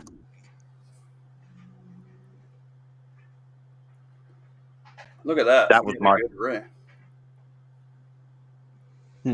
of stuff tonight. If you got leftover pieces of fencing, like cedar fencing, it makes really good raised beds too. Plus, cedar smells good. It does, and it looks pretty. I like cedar. Took the kiddo on a walk today. Part of the path was through the woods up against the river. We checked that out. Then on the way back through, I was like, "You smell the woods?" And he was like, "I just smell air." And I was like, "No, hang on, stop a second." And we stopped walking. I said, "What do you smell?" He's like, "I told you, I just smell air." And I said, "No, don't you smell the wood?" He goes, "No." And we walked a few more steps, and you can see where they had sawed a couple of fallen trees to get them out of the path. I said, "That's what you're smelling. Yeah. You should smell that sawdust." And then a little while further, you could smell the smoke. Somebody was burning an oak somewhere, probably for like fireplace or whatever. Love the smell of oak, but the smoke tears up my allergies. Dang. We can't be smoking buddies then. I mean, I'll take 2 different allergy pills and suffer through it. But if my allergies were not as bad as they are, my cursed underdeveloped respiratory system, I would probably just live outside. Yep. That's something that may need to be hanging out outside some more. Yeah, it does the body a lot of good to be outside. Yeah. I agree. Yeah, for sure. More outside, more better. Yep. I felt good. I got outside again today. I've kind of been able to creep out on the patio and kind of, I'm not supposed to be Sun careful your with shit. Yeah, but get some sun on you. After you've been inside for a week, boy, you can feel it. It's a real thing. Well, speaking of outside, I'm going to have to get off here because I've been sitting outside, so I have signal, and I'm getting kind of chilly. And Yeah, you're good. I gotta go to work tomorrow. Well, from home, but Man, I can't imagine. I'm cold sitting in the house. I had put long pants and a hoodie on, freezing me out tonight. well, I appreciate you having me on, TMT, and yeah, man, no good problem. to hang out with all you young lads. Keep at it, man. I appreciate you On the saying that. mend. 'Cause, Man, all you guys I are don't feel cold that and young all these days. tank top. You should feel young now, Dom. I'll be 50 I learned in stuff a couple from months. y'all because I'm not. I learned stuff from y'all because I'm not like caught up on all the technology and stuff. I like hanging out with you. It's a good time. All right, y'all have a good one. Stay safe, and I'll keep you in my prayers. See you, Mac. Hey, take care. Later. Yeah, Mac's If I good. can figure out how to get off here. It's the leave stream button. Well, my screen got moved back to the join button, and I have to join again to get that screen back. Uh-oh. Just close that tab on your browser. Okay. Well, I guess that's simple enough, isn't it? Later. See ya. Matt, So Mac can be a so I survivor. Yeah, make sure you like, share, sub. He's got a channel, Maccabeus Survival. Somebody, if you can, drop it, please. Drop the link. I think I see teach you, science Jared. up here, and I leave my classroom door open even when it's like 10 degrees outside, much to the kids' sadness. Yeah. To the kids' sadness. You got to get used to that stuff. Yep. Exactly. You Yeah. got to be acclimated to it. Yep. Keeps your metabolism up. Frick you guys with being cold. I'm down here in a tank top. Hey, bud, it's 20 degrees here. I go outside in a tank top all the time at 20 degrees. Yeah, fuck that. He's acclimated to it. He's not in Florida. Yeah, I would die. cold would kill me. When I was a kid, I lived in the desert of California, and I lived in Panama for 3 years, Central America. I'm good. I've had all the hot I ever need ever again for the rest of forever. Yeah, I heard that. That's what I think If until I could- winter's here, and I'm like, you know what? I'm ready for summer. I've had about enough of this winter shit, and then by about the time that the dead heat of summer comes around, I'm like, yeah, I'm ready for winter again. You're like, fuck If this. I was independently wealthy, I'd live up here for the winter, and I'd go to the southern hemisphere for winter again. I'd never live in summer ever again. The only thing I'd miss is gardening. Yeah, I do love. That's what the greenhouse is for. It's true. If I had enough money to do that, I'd have enough money to figure it out, I guess. Well, you keep working on it, and then let us know your secret if you figure it out. I'm not going to be the one to figure it out. I promise you that. I'm professionally broke. Amen, brother. All these people are like, "Oh my God, I can't afford anything." I'm like, yeah, isn't that the way it is all the time? Like, Yeah. has it ever been different? Car payment and all this other crap, and how come you're eating out all the time, and you're getting your nails done, and you're going and buying all these clothes to be trendy? Like, you know what you do? You don't do that shit, and then you have money. I had roommates till I was 30, There you go. and then I got married, and now I've got 4 roommates. They're called my wife and kids. Oh, those dependent roommates are the terrible ones because they don't pay nothing; they just keep taking. Yeah, Ain't that my right? oldest, he's 19 now, so he's starting to pay a little bit. So that's pretty good at least. There you go. You gotta get the physical labor out of them. Put 'em to Oh, I work. get that. Yeah. That plus I remember got a those built-in days. jujitsu partner with him. There you go. What you Remember got? when I Pat? thought? Remember when my kids were becoming teenagers, and I was like, man, once they're 18, I'm gonna start collecting rent off of them lazy bastards. Or I'll kick them out, and rent out their rooms. Like rooms in my area, people are asking like over $1,000 a month just for their room. Yeah. You get $400 to $600 for a room over here. It's ridiculous. But that was the time where I thought I wanted them to move out. Now I'm older and they're older, and it's like, no, you can stay here. Yep. Exactly. Yeah. But I still want you to pay something. Yeah. The Nah, for sure, yeah, multi-generational yeah. household is how we're going to escape this this system that they want to put you on. The problem is you got to be inclined and good enough with your family, and the destruction of not just the nuclear family but the extended family as well. I mean, there's a bunch of people I know that I think honestly after my grandparents pass away that the family reunion status is probably gone, other than like maybe your parents and like your brothers and sisters and stuff like that. We used to have a big family reunion, a big big family reunion in Ohio every year. And after a couple of older people died, the ones that were like taking care of all that stuff, like everybody would donate what they could to pay for all of it the next year. And after a couple of the older people died, just gone. Yep. Yeah, my last big family reunion, we had 737 people there. Shoot. I have not seen close to probably 3/4 of that since. I've lived in towns with smaller numbers than that. Holy crap! I got a big family, is what I'm saying.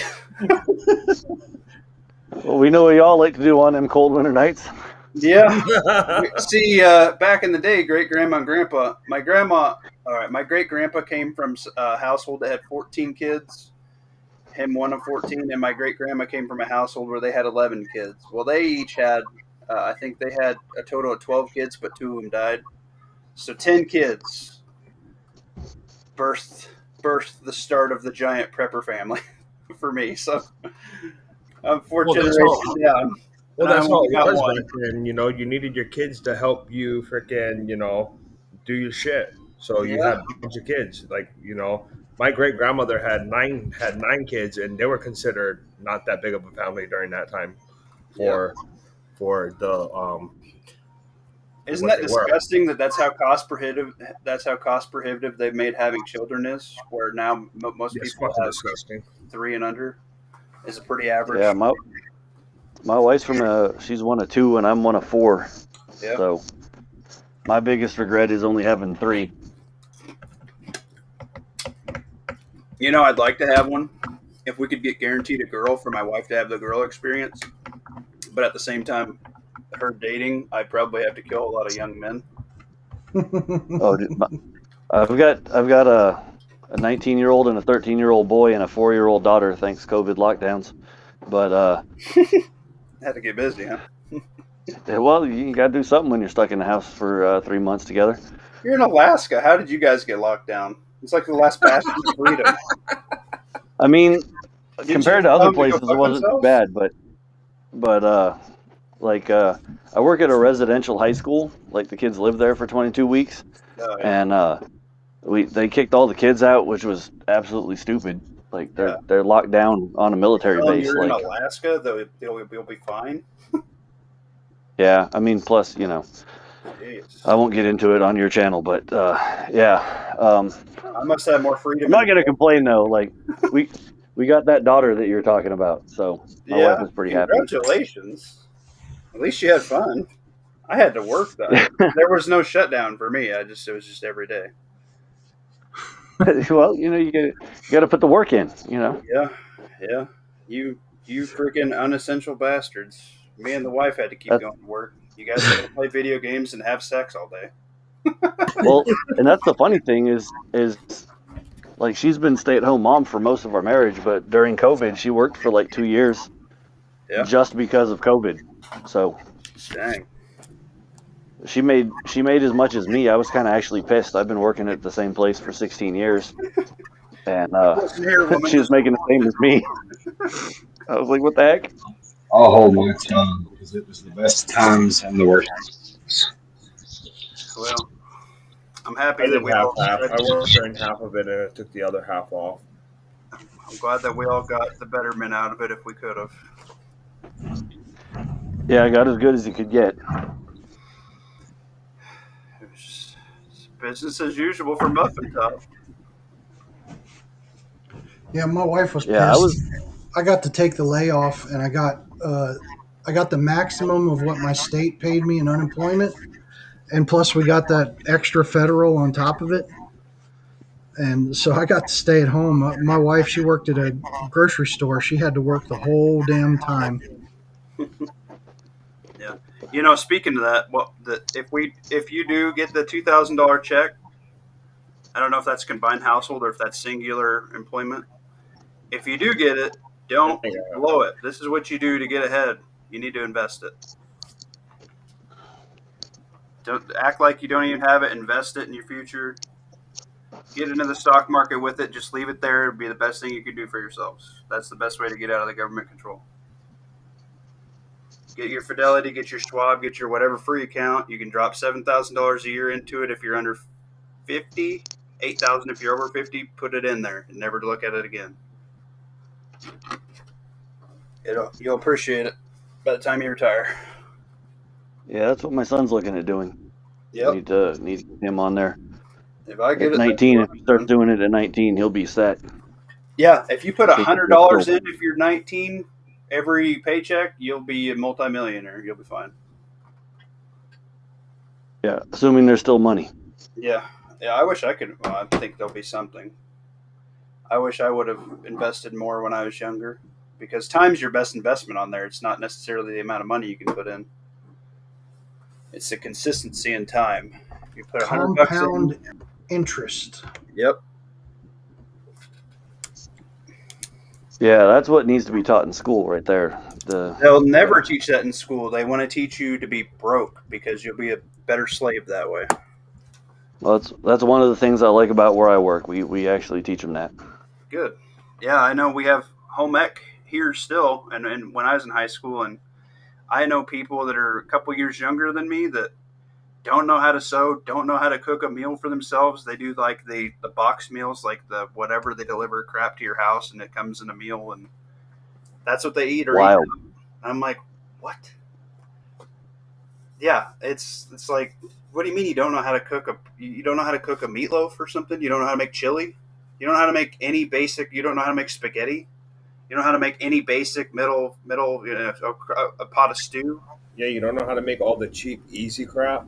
Yeah, like what middle America's lived on their entire lives with leftovers and stuff for the lunches and stuff the next day. No, they're like, I don't know Yeah. how I'm broke. I'm like, dude, you spent $500 like this month on takeout for lunch and coffee.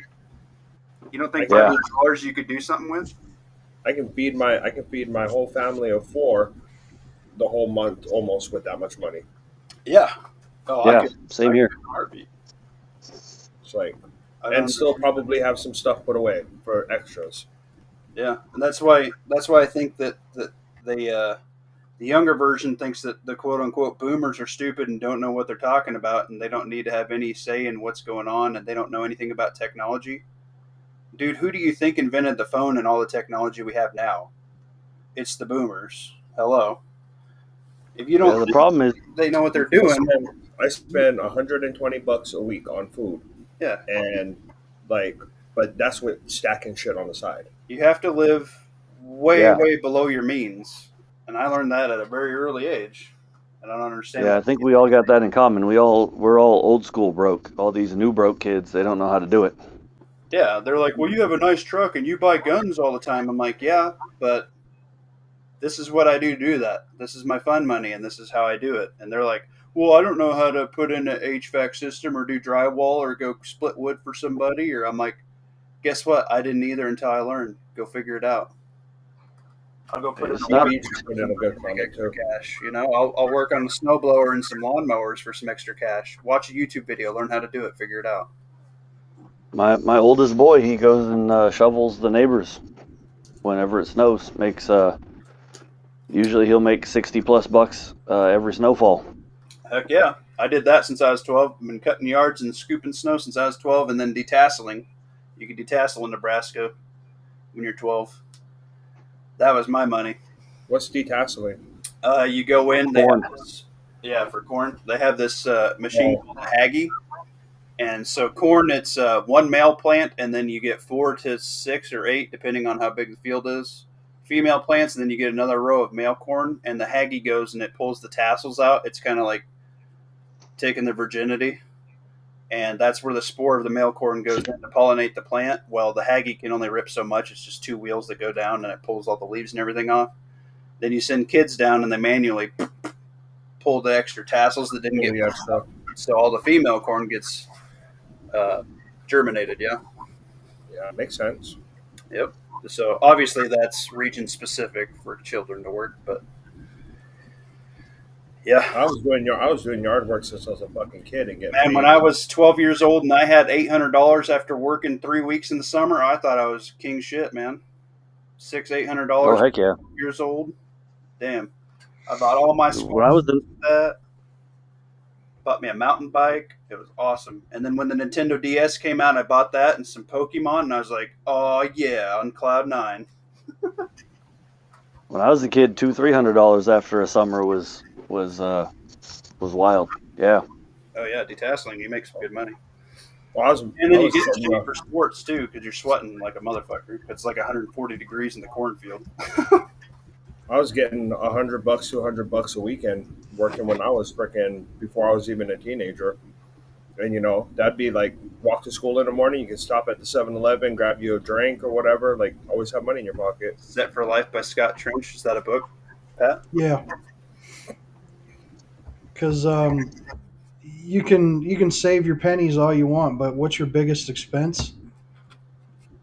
It's going to be your house. Yep. And this guy makes it so you can set yourself up to where you get paid to live where you're living. I like that. It's basically buying like a duplex instead of a single family home. Yeah. You live in one side while you fix it up, and you rent the other side. And then Yeah. once your side's There you go. fixed up, you move into the rough side, and you rent the good side For more while money. you renovate. Yeah, for more money. And in that scenario, somebody's covering at least half of your mortgage. Yeah. Yeah. The problem with that is I've told you how the economics of building have happened here where I'm at, and it's just little old Nebraska. But we have towns that like a bunch of smaller towns live in because taxes and stuff are cheaper. Like in my situation, I'm in a very smaller tax bracket compared to where I work. So the city population doubles or triples while people drive into town to work because that's where the jobs are by design. And then what happens is all the newer housing that they build in town are apartments, and then they just built right next to these new apartments that I noticed. They built these really nice duplexes with a garage. So the people in these apartments, they're looking at these these duplexes every day because all the windows face towards these duplexes, which is kind of like what they do with car lots, where they call that, what is it, like predator marketing or some shit like that. They'll post like the cars they want to sell quickly out front with the deals, and you drive past it every day, and then that becomes like something you desire. It's like a psychological thing. Anyway, so they do this thing with the housing, and then the people that are in apartments, that becomes their dream, is to have a duplex with a garage. And then, but what they're not building is single family homes. They're building duplexes long enough to have a family. They have like 2 stories, and they're small. They're all owned by the same person who owns the apartments. So it's like a predatory thing. They don't ever want you to look past that because they're going to make so much money off you renting the apartment and then renting the duplex that you can't own it. But yeah, if you could own a new duplex, boy, that would be awesome. But the American dream is becoming rent, which means you own not shit.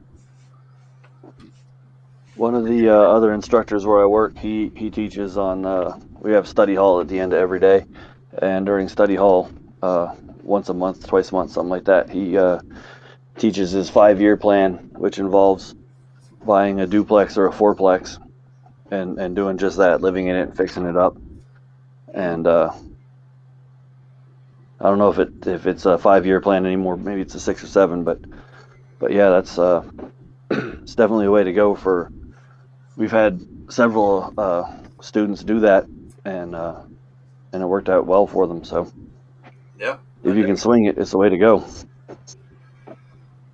Well, the house that I grew up in for most of my life, when my parents got divorced, I went through and like I just stud, drywall, screws. Okay, that's an area.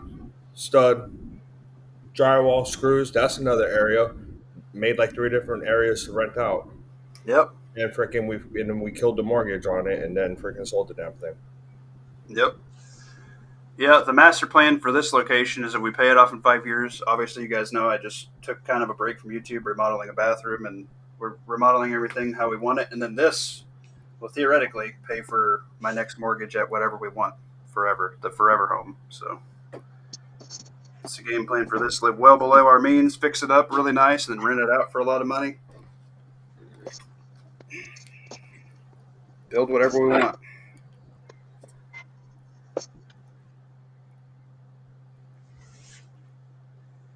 We flipped my first house. We made $56K on that. We bought a little cheap 2-bedroom and unfinished basement. Finished the basement, put new heating and air in it, new roof, new siding, new windows, new flooring while we lived there. Flipped it. Lived in it for basically free. It was great. That's what you got to do, man. Yeah, my original plan for this place was to stay here, but I don't know. I might look at moving farther out. But yes, DB Cooper called it. They snatch up everything for sale and then make it only rentals. So if you get the opportunity to buy something before it hits the market, that's the way to do it. If you look at the statistics on that, it's not as widespread as some people make it seem, though. It's a very, very small percentage of single-family homes that are owned by corporations, like megacorps, not like 123 Main Street Corporation. Yeah, I think that maybe all the smaller ones would probably have a hand in it, but regardless, they're not making anything cheaper doing what they're doing. Well, you got to think about it. If you have more than one rental, if you have a rental, you should be a corporation. Yeah, I agree with that a little bit. Anthony Crouch, what's up, brother? No, it's I I'm not a Trump fanboy, but I'll tell you right now that 50-year mortgage is going to screw so many people. I would never ever do that. I wouldn't do anything more than a 15-year mortgage. If you can't swing it, then you can't afford it. Yeah, 50 years is just horrific. That's insane. Yeah. Like I know, like the 30 is traditional nothing. thing was a 30, but if you can really, if you can, you'd be better off if you're a young person. Just do the 15-year mortgage and bite the bullet now and suffer now before you have your kids and get things figured out, get established in your job, and do your side gigs, and you'll be fine. You'll be smelling like roses. You'll be looking like the boomers that own property when all your other friends are still going out drinking and blowing all their money on Nikes and shit, and you're retired at 59 and a half after you've invested in the stock market, and they're still working, wondering why you're doing what you're doing. 20, 30 years to yourself is worth a lot more than anything you could put in the system. Yeah. The thing about the I would rather get a house that needs some work done that's a little bit older of a build anyway, because I know a guy who is a builder, and man, a lot of these newer homes, they're freaking cookie cutter as fuck. Some of the new construction's abysmal. I've seen some. It's bad. It's like I mean, he builds multi-million-dollar homes, and some of the shit that I see his company do, like, yeah, he's my buddy and whatever, but like, man, no. Yeah, shit. Even 10 years ago, when I was an HVAC tech installing new shit and new custom homes, then no, I'd rather have an older house, like a 90s house. Probably be about where I'd want it to be, perfect construction and not have so much cookie cutter. Like 80s, 90s, probably about perfect. Anything older than that, you got to start worrying about lead pipes and shitty wiring that you have to redo. Yeah, they weren't very diligent about insulation in the homes built in the 80s.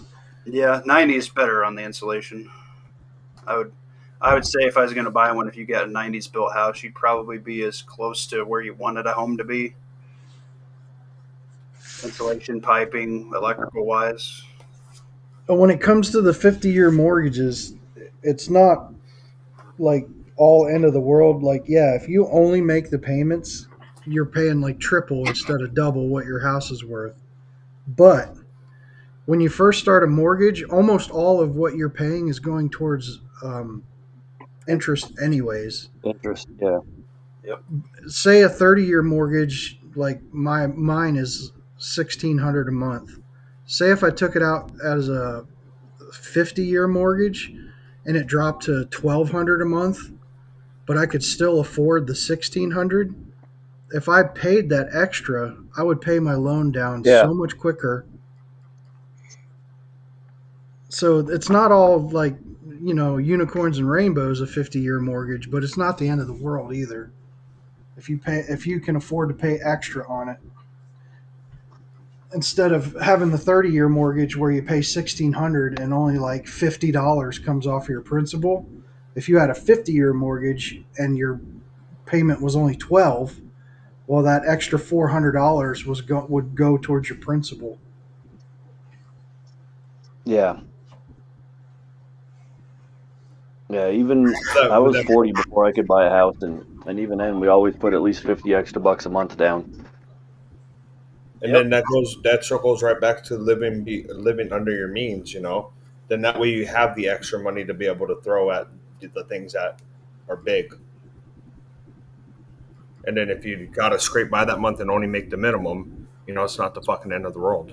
Yep. I think, what is it? If you pay one extra house payment a year on a 30-year mortgage, you'll pay it off 17 years ahead? That's So what they say. Make a payment every 2 weeks, and you'll make month. Instead of every month. Yep. Best thing I would do if I was a young person again is own your vehicle before you go get a house loan. That's one thing I regret. I almost had my other truck paid off before my computer took a shit on my 08, and I had to buy a newer one because I wasn't spending $10,000 for a used fucking computer. That's why I got out of the truck anyway, because it had like 258,000 miles on it. Because I drive my gassers to 300 because I drive a bow tie, and of course I don't know if that can be said for the newer trucks, but I've driven my 05 and my 08 to 300,000 almost. I had 298 on my 05 when I traded it in. And I got $5,000 for her. It's a good truck.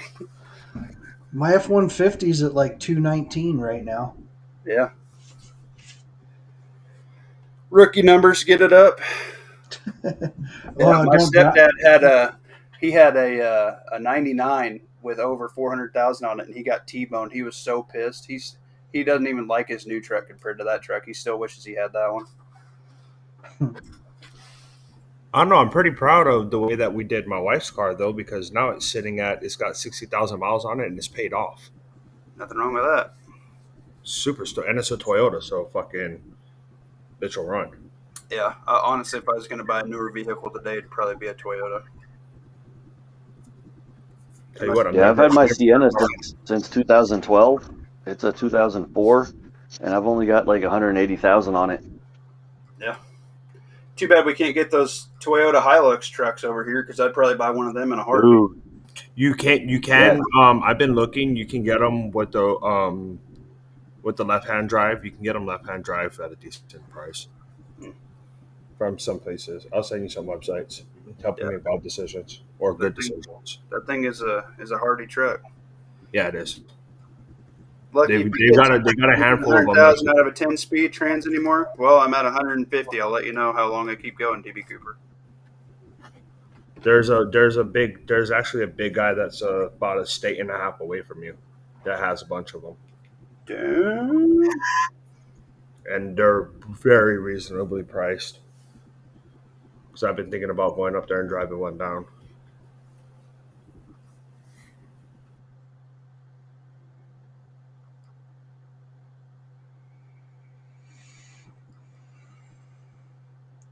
Well, gentlemen, it is 12, almost 12:30 here.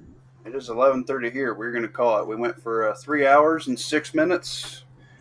Y'all stay beautiful, stay pleasantly plump and whatnot, and enjoy your families this week. It's going to be probably a little bit lighter week for live streams and stuff. So we'll see. Not here. I got hours.